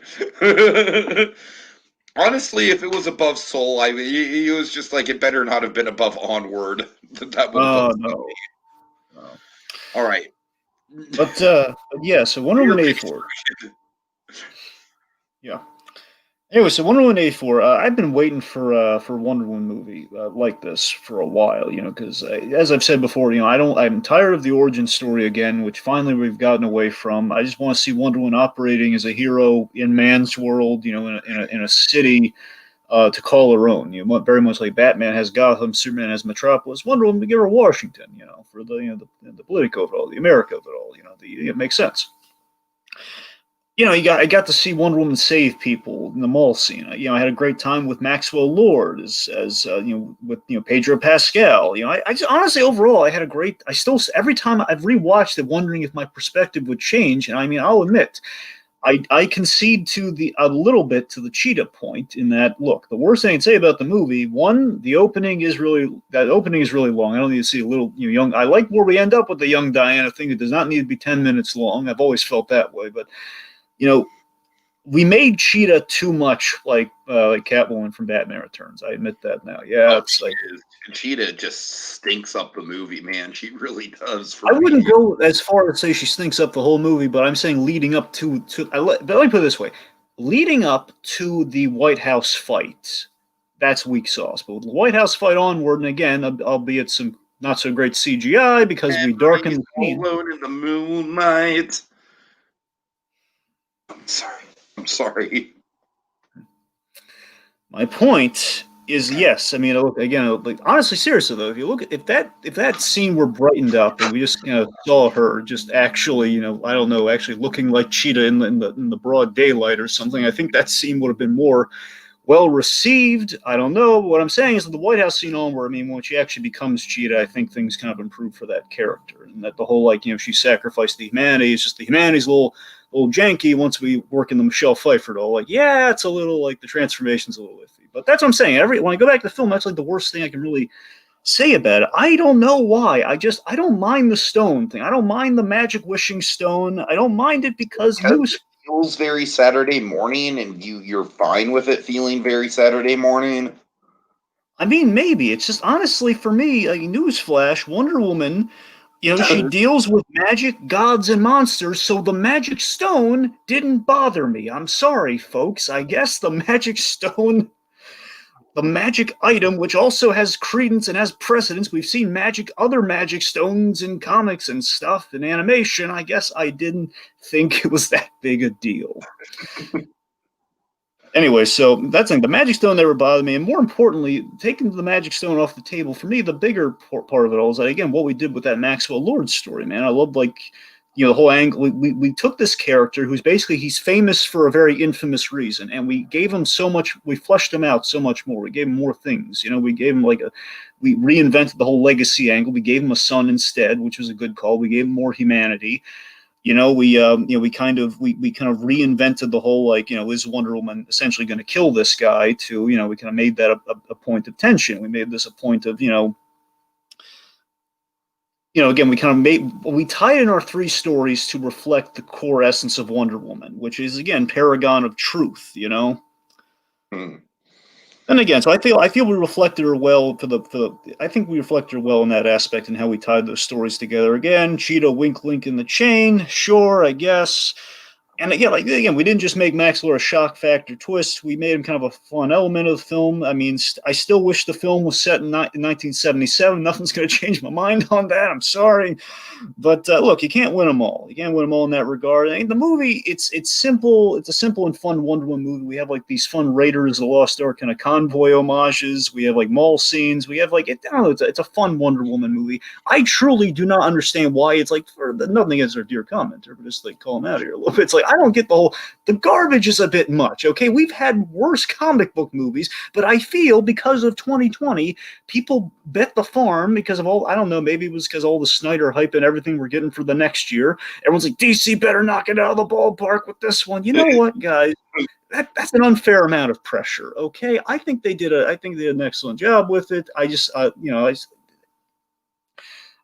For a fun Wonder Woman movie, for a movie I was waiting for is to have her do stuff, have her do heroic stuff in kind of as a fun throwback. I liked it, Right. It's a fun. Fair enough. Okay, my number 4 is indeed Wolfwalkers, Dragon. Wolfwalkers. Oh yes. This to me is almost probably another Kubo in the Two Strings. That's kind of where I'd go with comparing it. And just to address the Apple TV question, Dragon, I watched it on Watch Cartoon because, as we already addressed in movie memoirs, usually in this kind of situation, especially when it comes to a 2D animated movie, I would probably take the time to actually watch it on the respective platform. But as we already discussed, it's the respective platform. You need to buy an additional device to watch it, and I'm like, screw that. I'm just gonna watch it by my own means. So Apple should be ashamed. Apple, if you're listening, be ashamed of yourselves, guys. You're making such great stuff, but nobody can watch it unless they pay through the nose to buy an Apple product. So this is done by Toon Saloon, and Dragon Toon Saloon has done movies like Secret of the Kells, The Breadwinner, and Song of the Sea. And all those movies are very technically really, really good. I very much equate this studio like they're doing for 2D animation what I feel like Leica is doing for stop motion, which is not only keeping it alive, but kind of doing interesting new things with the medium. And Wolfwalkers is the first one that I've seen that really spoke to me on an emotional level. And the interesting thing about Wolfwalkers is it starts out and it's pretty much kind of like another, it's literally Dances with Wolves, Dragon. It's Dances with Wolves with actual wolves, you know what I mean? It's the story is pretty basic in the sense that, like, you know, the young girl who's at the center of it, she lives in this town that's very fearful of all the wolves. Her father is tasked with hunting down the wolves. It's a very kind of like medieval, kind of like Brothers Grimm style fairy tale village. And one day she goes exploring the forest. She finds this young girl who is a wolf walker, which means that she is a wolf by day, or no, not by day or night, but it's more so when she's awake, she's a human, and when she's asleep, she's a wolf. When her human body's asleep, her mind takes the form of a wolf, and that's what a wolf walker is. It's a little bit different from a werewolf, but kind of the same principle a little bit.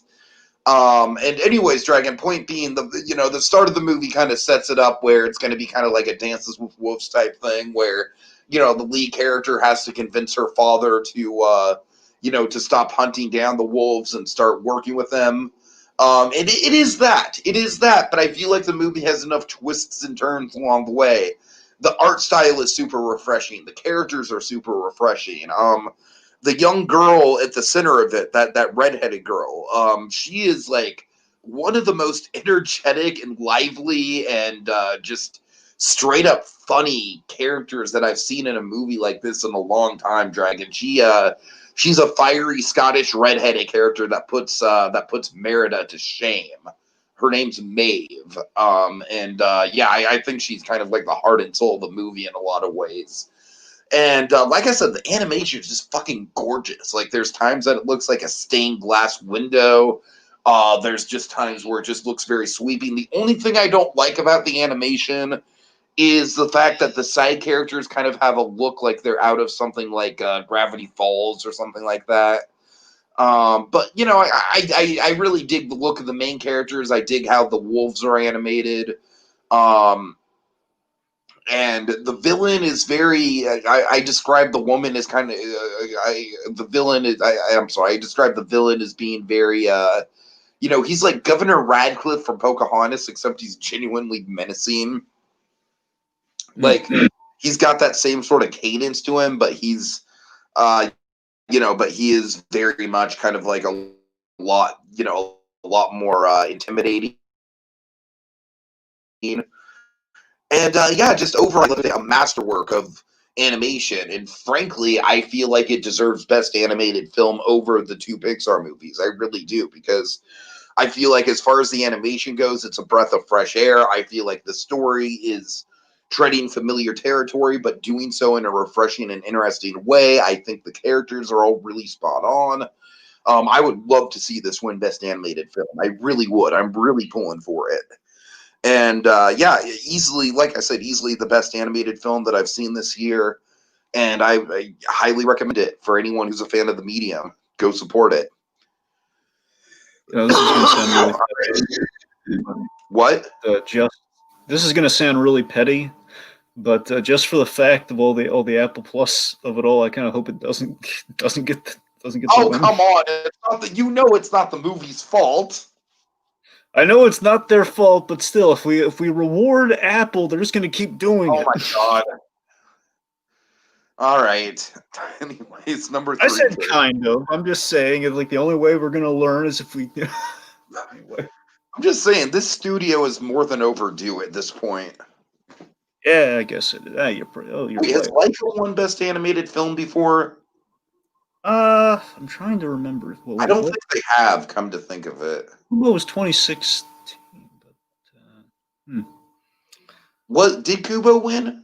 I'm trying to. I don't That's the thing. I don't know if Dory won or not that year. I don't. Okay, I'm gonna look this up, but Anyway. Okay. Anyway, so my number three. My number three is also an animated film. It is Onward. yeah. Now, to be fair, I did go back and forth between Onward and Soul because they both are really good films. And again, I mean, they're almost interchangeable in how good they are for me in terms I of really feel like they are, Dragon, because I feel like both of them have, have pros and cons to them, and both of them have strong points and weak points, but they're both overall very, very solid. Yeah, I mean, I'm very sad. I love them both. Let me be very clear here. But anyways, just at the end of the day, though, there's just a little something more to be said for Soul for me. Again, just in terms of like ultimately kind of favoritism, I guess. But regardless, I defended. Won the year that Kubo was nominated. Or what? Zootopia won the year that Kubo was nominated, which is fair. Yeah, that makes sense. That was also really good. And no, Leica has not won. Well, even not for Coraline didn't win. Coraline, the year that Coraline came out, I believe, was 2009, right? It was Up 8 that year. Okay, well that makes all right. Well, fine. Well, obviously it's not going to beat up, so that makes all right. But yeah, unfortunately, no. Leica's not won any awards. It said. And I'm pretty sure that this year it's going to be Soul. So anyway, I don't know. I'm getting a little bit tired of Pixar winning every year. I got to be honest with you. I'm gonna pretend you didn't say that. Fun. Oh, whatever, dude. I mean, I love Pixar as much as the next guy, but there's other animation studios out there. I'm saying when they earn it again. Soul. Anyway, we're getting off track. Anyway, so Onward. Yeah. Onward. So this was Dan Scanlon's passion project. Of course, the young lad Dan Scanlon has kind of won hearts and minds as he's gone on within the ranks of Pixar. He always kind of had my attention since Monsters University. I thought he did a great job with that, and he did an even better job with Onward. Onward. It's very much based on kind of his real life, but with kind of a fantasy setting. Kind of essentially, Dan Scanlon as a lad, he and his brother, they lost their father at a young age, but they unearthed a tape recorder with a recording of their father. Unfortunately, due to kind of real life circumstances, father just said 2 words, said hi and said bye. And that's all they got on the tape. They didn't have much. So that kind of inspired. What if we how could we jazz it up a little visually? How could we kind of go kind of the next step beyond? So we take the signature Dan Scanlon style, which essentially is take an unexpected path to our goals. Let's not go the way we think we are. We're going to take a right turn that's going to get us to an equally satisfying place, which is a really great kind of thing within his films, which we do here even better. Uh-huh. We have a great dynamic between the brothers, very much a brotherly film with Ian and Barley. Heartwarming. Basically, we build to a really heartwarming recontextualization of their relationship, and it's beautiful. We have again our ultimately Pixar, what they do so impressively at this point, it's kind of become a new shorthand. Like Pixar made us care about legs. They made us care and cry over legs.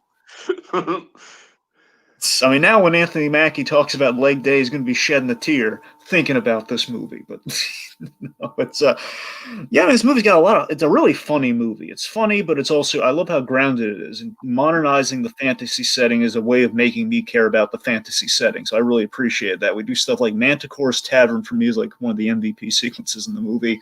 I love this idea we've turned like a real rough and tumble kind of tavern into like a Chuck E. Cheese's, or there's a better, like an IHOP or something. We turned it like a more family-friendly place. Oh, it's more Chuck E. Cheese. You were right. Yeah, I guess it's anyway. The point, we turned it like a Chuck E. Cheese, and the Manticore itself, Octavius mentioned, is a fantastic job. But overall, it's the world building of this modern fantasy world is just ingenious. We build to a really thrilling and emotional climax. I mean, that score, my God, that score is beautiful. We just kind of build and build after we take the unexpected path. Our story, I listened to the commentary on Onward, and something occurred to me, it's kind of rocked me to my core in regards to this film, is that the high and by on the real life tape that inspired this film, by sheer coincidence, it kind of ends up being, one brother is looking for a greeting, a hi, Ian, who's never met his father, and Barley is looking for closure. He's looking for the bye. He's looking for the goodbye. That's brilliant. That's a great fucking catch, Dragon. That's a great take. Right? And I just Just rock me to my core. And again, just ultimately, we've taken the Pixar buddy adventure and we've added the familial layer, which made it even stronger. I feel. I still think this is like one of the all-time great Pixar endings, man. I really do. It is. That's what I'm saying. Structurally, it's so ridiculously solid. It's you simply put the movie's the movie's magic in all the right ways to kind of give it a little kitschy like bumper sticker. Like, it's magic in all the right ways. It's a magical movie, and we turn splinters into stabs, and it's awesome. Yeah, magical magic. Magic. All right. That it? Yeah. Okay. My number 3 is Kajillionaire. Yeah, so this was the most interesting one you sent me, I gotta be honest. Yeah, I mean, I didn't send you much, but I basically just sent you like a little taste of what the movie feels like. Now, Dragon, of course, this I kind of went on at lengths about this in my in movie memoirs, and I definitely think it's one of the stronger ones of the year, and I'm very, very glad that I happened to come upon it because I feel like it's an easy one to miss. I feel like not enough people are talking about it, but it's a hell of a movie, man. And I want to just spotlight that I think this year and last year with Parasite, like we're entering into an era where I think one of the most interesting and fascinating things about like movies that are kind of made with an artistic sensibility in mind are the fact that like we're getting a lot of movies that are really showcasing the economic divide going on not only in this country but all over the world.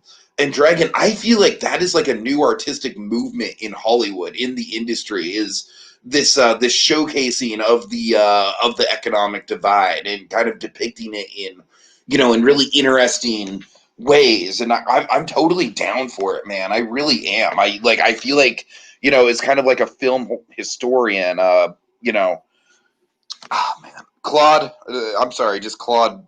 That honestly.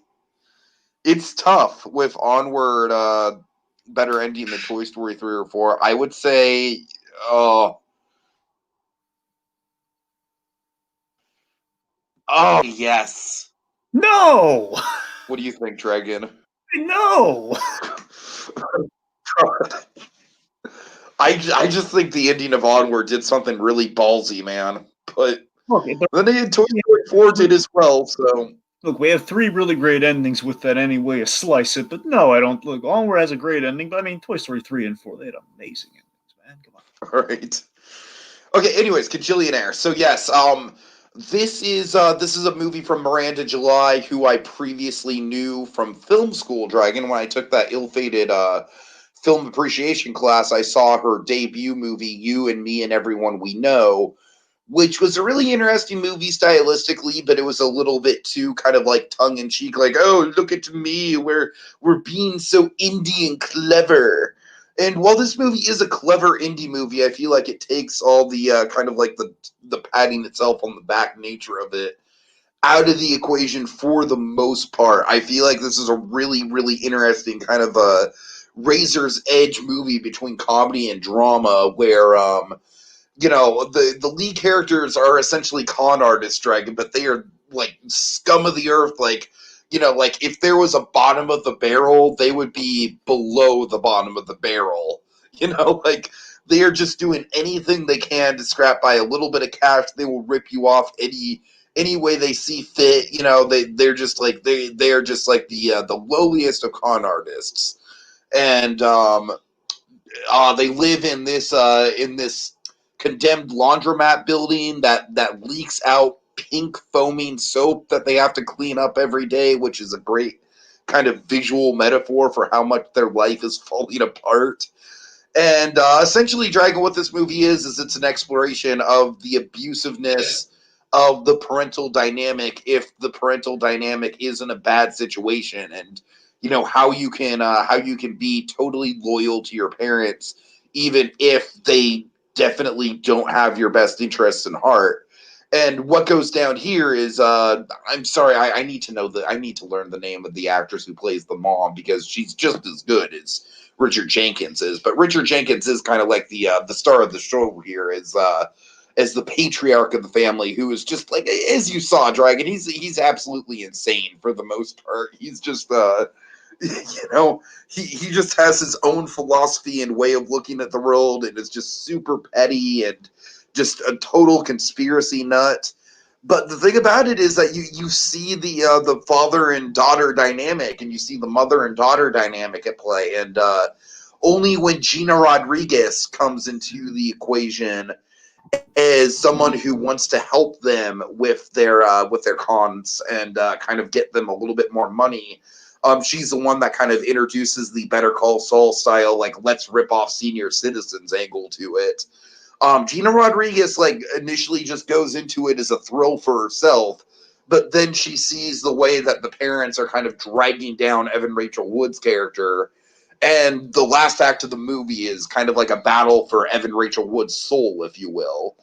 And Dragon, in that regard, it's just like, I love how the movie, like, the first half of the movie is kind of like this super quirky con artist comedy, and then the second half of the movie is, like I said, like the battle for Evan Rachel Wood's soul between Gina Rodriguez and the parents. And I really dig that kind of like harsh contrast. It's almost like a 2-act play in that regard. And I love the way that the characters move in this movie. You see in that poster the way that they're kind of like leaning down and trying to avoid the landlord there in the poster. There's just something about the way that the movement of the family is choreographed, how they are like so out of sync with the rest of society. It's something to behold, man. It really is. I feel like it gives this movie just such a distinct identity, just in the pure physicality and movement of these characters. And I cannot say that about a lot of movies. It's very unique to this movie, how the movement of the characters like is one of the big defining features of it. But yeah, I mean, just a super interesting movie from all regards, Dragon. I think you'd like it. I really do. I think out of all my weird indie picks, this is probably one of the most palatable ones.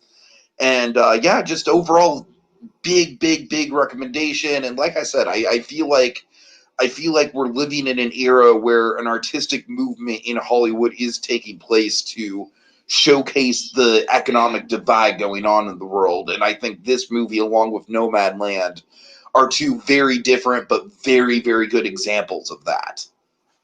All right, Dragon, we're in the home stretch here. All right, I'm going to address one of Claudia's comments real quick here. He says, I hope we get more princesses and princes from Pixar. You know what? That would be interesting. You know what I'd love to see Pixar do with that?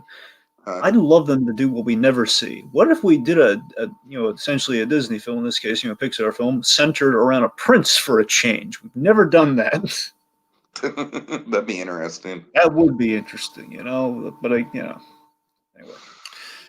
All right, so my number 2, Dose. And again, folks, I agonized over the number 1, number 2 spot in these. I would be proud of you if your number 1 is not Soul. Well, let's find out. So again, these two did swap a lot, but ultimately kind of went with my gut on it eventually, because there was all okay. When originally when things were kind of laid out in kind of like a best form, kind of a little bit more objective and such, there was a different order of things, but reconfiguring things to much easier favorite kind of ends up being this. Number 2 is Soul. Proud of my boy. I'm proud of my boy. All right.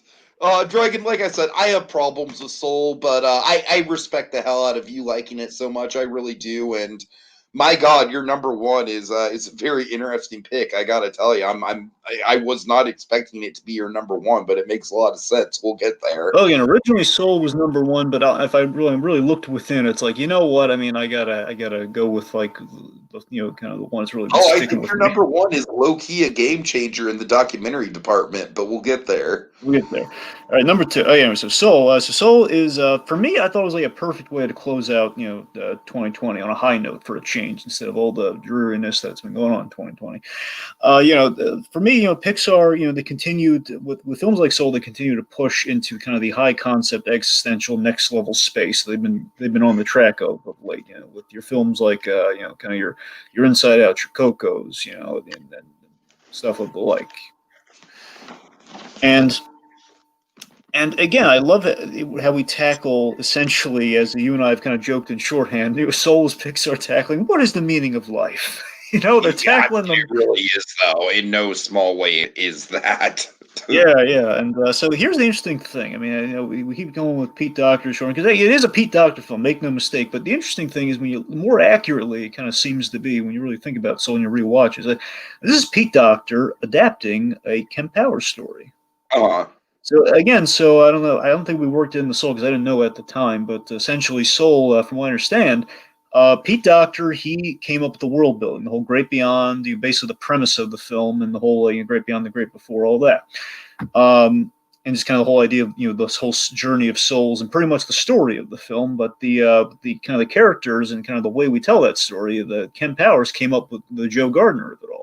The jazz angle. That's all Ken Powers. It's a very personal story for him. So it's kind of a beautiful fusion in that regards. This is very much kind of Pete Docter adapting Ken Powers' work, which, as we saw, Ken Powers, excellent writer, and again, definitely had hands in the directing chair in this. Ken Powers came up with the barbershop scene. That was originally the film that just had the Taylor scene with the mother. Did not have the. It's really interesting because the barbershop scene very much feels like him. And then Act 1 it's got Doctor's fingerprints all over it. So yeah. Yeah. So this. So the Joe Gardner character, the jazz angles, the thing that really sticks out to me in the film with our story here is I love that we have this sort of we have kind of a Walter White-esque midlife crisis on our kind of aspiring jazz musician, as he is also in a sense dying in the film as we start things off. So, I mean, as I've said, this film had me from the off, in a sense, in my gut, this movie had me from the moment we heard the off key, when you wish upon. So I was like, oh my God, this movie's right off to the races already. But more so, it's like the storytelling to me was so solid here, and that we know everything we need to know about Joe in the first 10 minutes or so.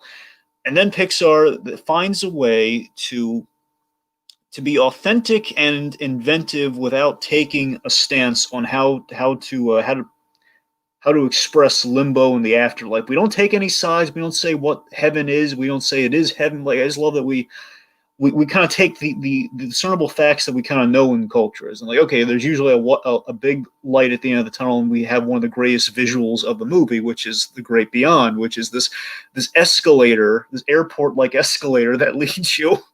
It leads you to this giant, amazing kind of giant ball of light that, again, so beautifully. I always geek out about this part of the movie because it just had me gobsmacked in how brilliant this idea was. You're going to the Great Beyond, but if you're the guy on the ground, especially if you don't want to go, you see these souls going into that light, and then they kind of zip out of existence. That is kind of beautiful, but at the same time, very terrifying. You're going to run away from that. I don't blame Joe for running away from that. Yeah, I just love that we hit that. And we have all sorts of great ideas like that throughout the film, like how I could spend here all day. We already did a whole podcast. I don't want to do that again. But, we have sequences like the MVP sequence being the barbershop and the tailor. And it's Pixar asking the big questions about self and identity. And, I'll admit the thing that holds Soul back ultimately maybe is that I don't know if it's for the younger audience, but you know what?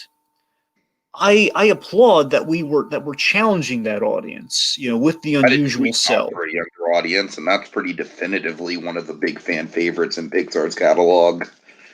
Exactly, and that's what I'm saying. Films like Up, they are the unusual cell, but they've gone. It's gone over really well. And again, the audiences are. I'd sign to when you respect your audience. I don't think that's a bad thing, And the other thing, no one's really talking about the movie because unfortunately, I think some people are getting sidetracked on other details about Soul. But I don't want to bring those up. But the thing I think I don't know if it was. I don't think it couldn't possibly be just me. I like the 22 kind of had this allegory for mental health and an inferiority complex and how it kind of built into the third act. And Tiki, I swear to you, for me, I rewatched the film and I don't think the ending's abrupt. In my opinion, I don't think the ending's abrupt. I rewatched the film too, and I disagree. I know. I'm just saying that's where we're at on. We disagree. I mean, I don't know, Yeah. but yeah, again, it's to each his own. But I have to say, I like where everything ends. I like the whole of the film. I like that it's figured out. It's presenting a lot of really interesting ideas, asking the big questions without taking a like a definitive stance that's going to tick some faction of people off. It was really it does what I want a Pixar film to do. The same thing Onward did as well. It's just I want a Pixar film to do was just do what Ratatouille did to me. Just blow me away with like you're noticing all the little things in the story. You're noticing how they're assembling the pieces, and you're seeing, oh my god, look at the body swap for me was like, oh my god, how the heck are they going to get out of this? I'm so encapsulated in the film, and I'm seeing them kind of set these pieces up, and we have these right turns. Like, okay, I don't know where we're going, but I'm on the journey, man. I'm so excited to get to where we're going with this. I'm just gonna say it. In regards to the body swap stuff, Dragon, I never really get political, but even I was a little bit put off by the voice of like a white voice actress coming out of the black man's body. Oh, come on. You were not bothered by that when we talked about this. I'm bothered by it in retrospect. The more I see of it, it's a little uncomfortable to me. But it's his voice when he talks to everybody else. It's not like I understand that. I'm just, I don't know. I really just don't think that the body swap was the best idea. I really think they could have done, like, why couldn't she have been in the cat? I don't know. Because then she wouldn't learn anything. She needs to want to live, not live as a cat, Tiki. I really think there were easier ways around it that didn't involve a body swap. I don't know. That's what I'm saying. I applauded the body swap as well because I personally applauded the body swap because it was such a left turn. Like going into this movie, I expected many things. I did not expect that, and I like the perspective shift that comes from that. But again, we'll talk in circles if we go down this route again. But the point being is, I think Soul brought a lot to the table, and I always like. I do enjoy this next level space that we're in with Pixar. Even Onward has some of that next level quality to it as well, where again we're doing like the really authentic story of brothers and making these films personal to the filmmakers. These are good things. I like these. All right. Okay, and wow, number 2. All right, my number 2, Dragon, is Promising Young Woman. This one was interesting. I'm very curious what like I said, I wanted to send you the opening scene, Dragon, because the opening scene I feel like is just a great sell for the movie. But what do you think of the stuff that you did see of this? Yeah, I felt what I did see. This main character does seem really interesting. Just kind of calling people out on their stuff. So essentially, Dragon, this is very much a revenge thriller. And it is a stylish as hell revenge thriller that absolutely has shades of the Me Too movement. Absolutely is politically driven. No fucking question about it. It is a movie for a 2020 audience. No fucking question about it. But Dragon, it has fun with that. It messes around with that. This is in spite of the fact that it is a Me Too movie, it's also a super unpolitically correct movie. The ending is super dark, just super dark. You would not believe the shit that they do at the end of this movie, Dragon. I mean, I love it. I really think it's like, besides my number 1, you know how I feel about that ending. We'll get there. I feel like it's easily the best ending of the year. But I mean, this movie is like easily one of the most fresh, original. I had no idea where it was going. It kept me on razor's edge the whole time. I mean, oh God, it's so unique. So essentially the premise is that the main character is a nursing student who dropped out of nursing school a number of years ago due to a traumatic incident that's kind of sort of has mysterious kind of circumstances around it. And Dragon, essentially what this character does is she goes around to nightclubs and she essentially plays drunk. And like you saw with the Christopher Mintz-Platz clip, she'll play drunk until she puts the quote-unquote nice guys in a position where, all right, you've crossed the line and now you've got a fucking answer for it. And she'll kind of like kick to it like right at the right time to really put these guys off balance. But the thing is, Dragon, the interesting kind of like morally really ambiguous thing about this movie is that that's basically all she does. It's pretty much just a a slap on the wrist, and she's really more doing it for her own sort of like twisted therapeutic working out her shit than she is to really like get even with these guys. It's more so about her and what she's going through. It's a weird kind of therapy for her. It really doesn't have a lot to do with revenge per se. But essentially, I don't want to say anything about this movie because I would recommend it to you. I do think you'd enjoy it. And like I said, there's a lot of twists and turns along the way. I mean, it's genuinely got some of the most shocking twists of a movie, I would say, in the past 10 years or so. I mean, there's some Hitchcock levels of twistery going on in this thing, man. There really is. But essentially, it comes down to the fact that she hooks up with Bo Burnham, who's an old nursing school friend of hers. And it's kind of like a balance between, like, can she maintain this normal life with this, this genuinely seems on surface level with, unironically, a nice guy in Bo Burnham, and also deal with her traumatic past, deal with the revenge and kind of therapeutic weird lifestyle that she still wants to seek out. And there's very much a Bryce Walker type of big bad that you saw with with when she goes to the dean that she's trying to take down as well. And Jesus Christ, like I said, Dragon, the last 15 minutes of this movie are fucking harrowing, just absolutely riveting. I mean, it's one of those endings where I don't think everyone is going to be completely cool with it. It's certainly the element of the movie that kind of like puts it into unpolitically correct territory. But my God, is it a choice? Like I said, this is just easily one of the most fresh, one of the most thrilling, just like well-paced. I mean, the neon color scheme, the bright sort of like vibrant. Oh God, it's got a lot to it, man. It's got a lot to it. It's a hell of a ride. I'm really, really glad that I did find a copy of it to watch because it was this and Nomadland that I really wanted to get around to before I made my list because I saw a lot of hype surrounding both of those movies.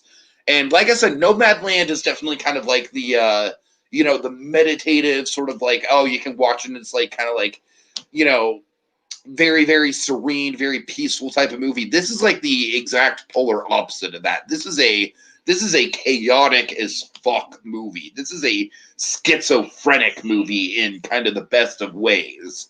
I would compare it to something like American Psycho, Dragon. I feel like it's that kind of like very, very, very just razor sharp social commentary comedy that definitely verges into thriller territory. Highly recommended when you get a chance to see it. Be prepared for a dark ending for sure, but still highly recommended. Okay. Right. And now we have come to the moment of truth. Number one, Dragon, tell them about it. Numero uno. Okay, so folks, did some soul searching. It was a tough call, but ultimately, it was kind of an easy one. The film that kind of had me most jazzed in my mind this whole year, practically, since early in this year, I guess kind of the middle of this year or something. Movie that kind of had me, the movie I recommended most this entire year to people, the movie that just kind of had me jazzed in my mind most was a documentary. It was Happy, Happy, Joy, Joy, the Ren and Stimpy story. I don't understand how more people in the animation community aren't talking about this, man. This is a smoking gun if there ever was one. I mean, Tiki, the only thing I could possibly think of is that maybe they just don't have the guts to watch it. Maybe they're like afraid to. Maybe I don't know, maybe because it's like just given like the bombshell nature of some aspects of it, maybe they're afraid, which they shouldn't be. I mean, it's Frost Nixon though, man. That's what I love about it. That's what I'm saying. I mean, yeah, the subject matter is a scumbag, but you want to see him get taken down a peg. All right. So this is the film that blew me away most in 2020. So ultimately, we're asking, what is the favorite movie of 2020? As much as I like Soul, much as I will argue the heck for Soul, and as much as I love it, it just boils down to, I mean, my heart of hearts, like if 2020 were on fire, as in it kind of felt like it was, and I had to get one thing out of that, one thing out, I'd have to get the happy joy out of there, man, because it was the prized film of that year. You're like rushing for Soul, but then Soul catches flame, and you're like, I have Inside Down and Coco. I'm good. You know, that's the thing. I mean, this movie I was so gobsmacked and like so riveted. And I remember when I rented this thing. I mean, again, so rarely. I'm not saying this is like the only qualifier, but so rarely do I buy movies on Amazon. You know, so rarely do I ever do that. Oh, I hear you. Because I knew it. So anyway, so this is like a documentary. I don't know if subgenre is the right word. This was a kind of a documentary subgenre I've waited for. You and I have kind of waited for a long time. And I've always been curious about the origins of the Nicktoons that we've loved so much in our past. And this was like, I know later on we got the Orange Years, which is good, but unfortunately only really, it's like one scratch of the surface into the animation stuff, and it's pretty much stuff we already knew. Covers the whole company, which is cool. But anyway, I've always wanted like a deep dive into shout out to I should have put this on my honorable mentions. Shout out to the oh god, what is it? What is the title of the Can't Be a Trailer movie, Dragon? Movie Trailers and Love Story. Yeah, that's the one.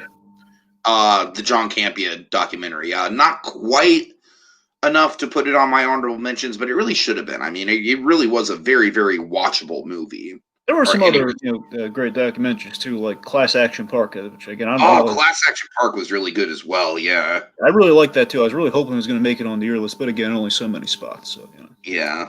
Anyway, so the point being, so again, I've always been itching for a Nicktoons documentary, and we got it. And not only that, we got there is not a more fascinating subject than John Kay. There really isn't. And I've been a little enamored with the subject of John Kay. This is before, unless you believe all those weird urban legends about Craig Bartlett. There are urban legends about Craig Bartlett. Yeah, there's that dumb urban legend where he based Arnold on a trip into the ghetto where he saw like a weird kid with a misshapen head, but it's total BS. Yeah, that sounds really made up. But just on the parenthetically, the Pigeon Man thing, the urban legend on did Pigeon Man kill himself?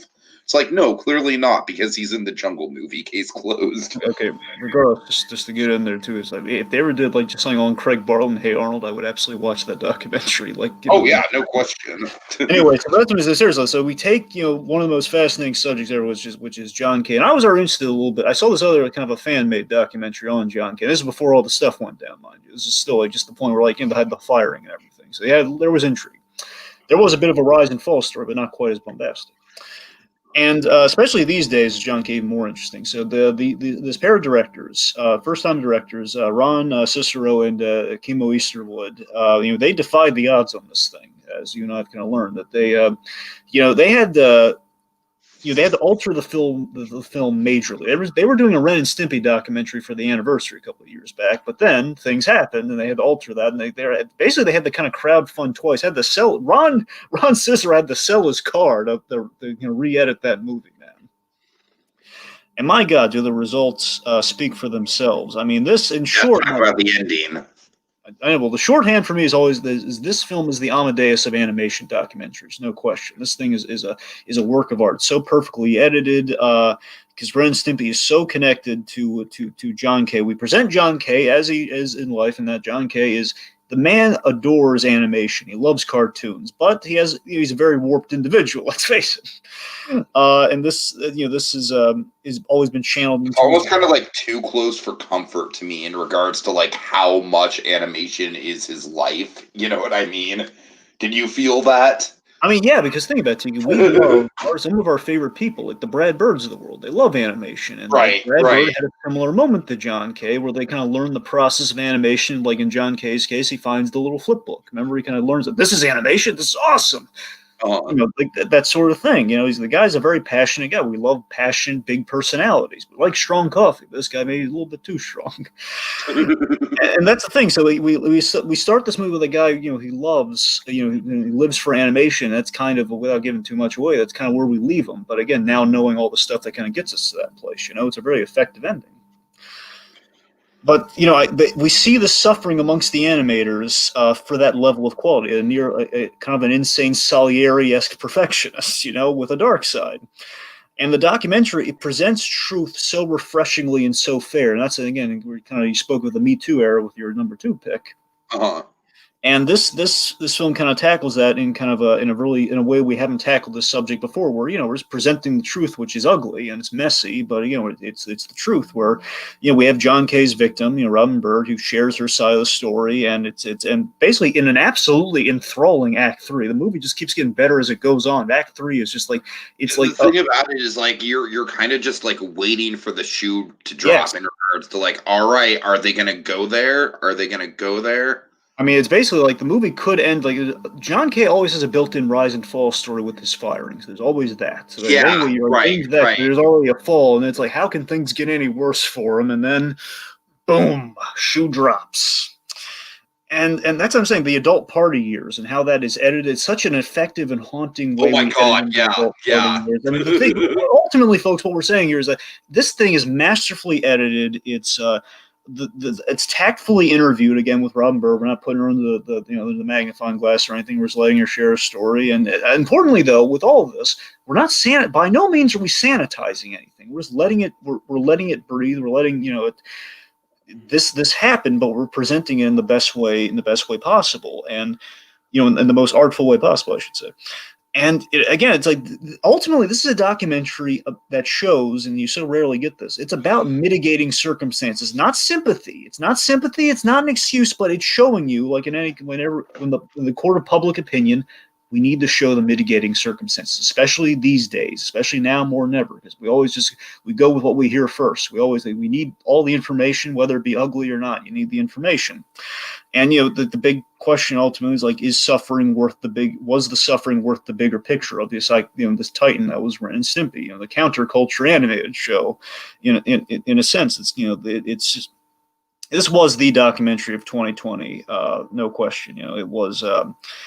It was the most fascinating documentary of 2020, unlike any other. I could say it's almost like, I mean, the documentary you pulled earlier is also fantastic, but this thing, I don't know, it's just kind of a cut above the rest for me. And Happy Joy. I'm still riveted, but I'm still telling people about it. I'm head over heels for it. I'm absolutely sold for whatever. I don't care what it is. Whatever the next documentary from Cicero and Easterwood is, I'm checking it out. Right. Okay, my number 1, Dragon. I sent you the ending of this movie just because I love the ending so much. And honestly, I don't really think it spoils much about the overall story. So, I just wanted to see, what do you think of Mads' little dance? Well, I love Mads Mikkelsen, so I guess he's doing kind of like a dance party ending with him. It's it's like, okay, well, that's me. He's great at it. I don't really know why my schlub of a co-host is ending this, but I mean, it's cool, I guess. All right, so my number 1 is Another Round, aka Druck. That's the Dutch name for it. This is a Dutch movie, Dragon. Never in my life would I think that I'd be naming a Dutch movie as my number 1 of the year. No disrespect to the Dutch, it just wasn't on my radar at all. But we're not like Nigel Powers. We don't disrespect the Dutch. I mean, holy shit, Dragon. The best way I can describe this is a new Trainspotting. This is every bit the level of energy and character that Trainspotting does. I really think this is like a new, like a Trainspotting for the next generation. Of course, it has alcohol as opposed to heroin, but I feel like that just makes it all the more relatable. And what I love about this movie that absolutely parallels itself to Trainspotting is the fact that, yeah, this is a movie about alcoholism, and it shows the downsides of alcoholism. It's like watching a train wreck in slow motion. Like, you absolutely see, like these guys, of course, I love the premise of the movie is that these teachers who are stuck in a middle-aged rut, the main one being played by Mads Mikkelsen in his native language, which is really cool. But they decide that they're going to, based on a probably bullshit psychological study, that, you know what, if our blood alcohol is 0.5% at all times, so not drunk, but buzzed, then we can maintain better social skills, better communication, just overall have a more vibrant life. And they do that, and it's great for a while, Dragon. There's certainly there's a couple teaching moments with Mads Mikkelsen that are very much kind of in that sort of like Dead Poet Society, oh Captain, my Captain, like, yeah, this is great. What a great teacher, man. I'm pumped. But then, you slowly see the downsides. You see these guys kind of tearing their family apart. Once they decide to push it past the 0.5, it's all kind of downhill from there. But I'm just going to be out in the open with the ending because it's kind of impossible for me to talk about this movie without talking about the ending openly, because the ending is like, I love all of it, but the ending, me and a good ending. It's like, if an ending can submit itself, then it goes from like a great movie to a legendary movie in my mind. I think of like La La Land in that regard. But so here's the deal with this ending that I fucking love so goddamn much. It's, first of all, I just feel like it's got instant meme potential. I really do. I like, the second the public grabs onto this Mads Mikkelsen dance, they're gonna go nuts with it, Dragon. This dance is going to inspire so many goddamn gifts, and I'm all here for it. But the bigger significance of the ending, Dragon, is that I'm not going to tell you exactly what goes down in terms of like the low of lows of the movie, but suffice to say, these guys fucked their lives up pretty badly. But as you can see, at the end of the movie, Mads Mikkelsen and his buddies are there, and they're drinking, and they're having a good fucking time. And to me, Dragon, what that illustrates is there's no easy answers. This movie shows that, like, alcohol is fucking fun. It's exhilarating. It's a rush. It can be life affirming at some points. But it also shows very blatantly, like I said, through some of the darker points in the movie, you literally see these guys destroy their lives, destroy their families. So the end of the movie is so fucking good for me. And I love that freeze frame, Dragon. The freeze frame of Mads Mikkelsen jumping into the harbor, like just full on, just not even fucking thinking about it, just full stop, just total leap into midair. Oh God, I'm literally getting chills talking about it, Dragon. What I love so much about that freeze frame and that image is it's kind of like both halves of the movie kind of coming together, right? Like the kind of like the life informing euphoria and the ultimate kind of self-destruction coming together in one singular moment. And oh my God, I fucking love it so much. I love it so much. It's instantly iconic. To me, it's easily one of the best endings to any movie since La La Land, in my humble opinion. And it's like, I would put it on the Mount Rushmore of great dance sequences in any movie. I mean, it's certainly not the most perfectly choreographed dance sequence by any means, but I just, like I said, I feel like it's instantly iconic. I feel like once the general public gets a hold of it and discovers it, that, like, we're going to see gifs of Mads Mikkelsen dancing for days, Dragon. I think it's just inevitable. It's already just kind of seared into my brain, and that's just hyping up the ending. The rest of the movie is damn good too. The rest of the movie has this kind of like euphoric, kind of like train spotting energy to it, mixed with watching a train wreck in slow motion. So yeah, goddamn. It's not a very high profile movie. It's not a very big budget movie.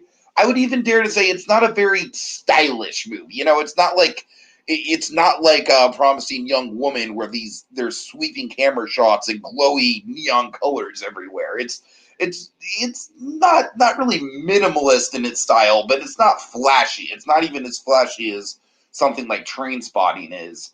But it's a rush, man. It is a hell of a rush. And if you're at all a Mads Mikkelsen fan, check it the hell out. Get a hold of it. It is a damn good time. Like I said, never in my life did I think a Dutch movie would be my number one of the year, but I feel like it's the perfect movie to encapsulate 2020, Dragon. It's anxiety inducing, it's destructive, but it's also kind of beautiful all at the same time. I fucking love it. What made you check So this one glad out? I'm so glad it hit my radar because it would be really easy for a little indie subtitled Dutch movie to not hit my radar. I'm so glad it did. Woo! All right. Remind me, what made you check that one out in the first place? It just popped up on a couple people's top 10 lists. Okay. I'm just Yeah. kidding. That's the thing. I remember. Here's the thing. Before you added it to memoirs, I had seen the trailer for that thing because the Mad Mikkelsen of it. So when I realized, like, oh, another round, it's that one. When you were talking about way back to memoirs, I was like, I wonder what made it. How did that movie find him? Yeah, like I said, it found me the same way most of the movies that are high on my list found me, just by basis of certainly with Kajillionaire as well. I never would have discovered Kajillionaire if it wasn't number one on somebody's list. But yeah, it was just going through different people's top 10 lists, different people who I respected their opinion of. Real quick, Claudia has a couple comments I'm going to highlight here, and then we'll seal this puppy up. Says the Hey Arnold documentary should be called "Hey Football Head." That's a good title. I like that. Yeah, I like that. I can Says see that. Ren Stimpy was going to get another reboot, but it got canceled. And well, probably for the best. Let's be honest. Probably for the best. Yeah, I agree. I mean, look. Anyway, it's like with Ren and Stimpy. For me, it's always been say again. That's the whole point of the documentary. Say what you will. Those first two seasons of Ren and Stimpy, that were the John K seasons, they were the best of Ren and Stimpy. Let's be honest. Yeah, as toxic as the man is, he was an artist. And again, I love the films kind of show. Like again, there is a cost of great art. There's a cost. All right, Dragon. Let's run down our top tens really quick one more time. I will go first. My number 10, The Assistant. Number 9, Nomadland. Number 8, The Trial of the Chicago 7. Number 7, American Murder, The Family Next Door. Number 6, Ma Rainey's Black Bottom. Number 5, I'm Thinking of Ending Things. Number 4, Wolfwalkers. Number 3, Kajillionaire. Number 2, Promising Young Woman. And number 1, Another Round. All right, so just the top 10. Yeah. Okay, number 10, Over the Moon. Number 9, The Old Guard. Number 8, Palm Springs. Number 7, Superman, Red Sun. Number 6, One Night in Miami. Number 5, The Invisible Man. Number 4, Wonder Woman 84. Number 3, Onward. Number 2, Soul. And number 1, Happy Happy Joy Joy, The Ren and Stimpy Story. All right, guys. Well, thanks for sticking it out with us this very challenging and tribulating year as we move forward into the new year. Drag, I got to admit, I don't even are there any January 2021 movies on your radar right now for memoirs? Yeah, I've watched a couple of them, yeah. Oh, okay, good. You'll have to tell me what they are because I legitimately don't know. I mean, honestly, I would probably put Nomadland technically on there because it's coming out in theaters in January, but it's all messed up right now. I mean, the Oscar season is usually messed up anyways in regards to what's the last year and what's the current year, but it's equal. It's more messed up than ever, but we'll see. So thanks for sticking it out with us, guys, and in light of all the recent shit going on, I really hope that you're having a decent year so far. And I really think that in spite of all the and of all the just horse shit that's been going down in the year, and in spite of the weird, unconventional way in which we've been consuming movies, I think this was a very interesting year for movies in terms of we got a lot of movies that were very socially and politically relevant that were actually good. And that's a key word there because you know me, Dragon. It's you can be as woke as you want. You can be as Me Too as you want. But if you're not an interesting, well-made, and watchable movie, then I'm not going to care. And this year, between stuff like Promising Young Woman, stuff like Kajillionaire, and stuff like The Assistant, we really got that in spades. We got some very interesting think pieces out of it that are also really, really damn watchable. And I also just feel like this was a year that really catered to the independent circuit. And if there's any kind of diamond in the rough in the theater stuff, you know, it's that films like Wolfwalkers and, you know, like stuff like Sound of Metal or Ma Rainey's Black Bottom, stuff like that really got the chance to get a bigger exposure than they probably would have if they just went to theaters. So I think that's kind of like a diamond in the rough, Dragon. I feel like that's a, you know, that's kind of like the light at the end of the tunnel, if you will. So, you know, it's been a challenging year, and I feel like the cinema landscape has been equally challenging, but for some movies, I think it's been challenging in a good way. All right, I'll shut up now. We've been rambling long enough. Thanks for watching, folks. Big thanks to Claude Karinga, Burning Exeter, and Luke Talks About Movies for joining us in the chat. You guys are awesome. Have a good night, everyone.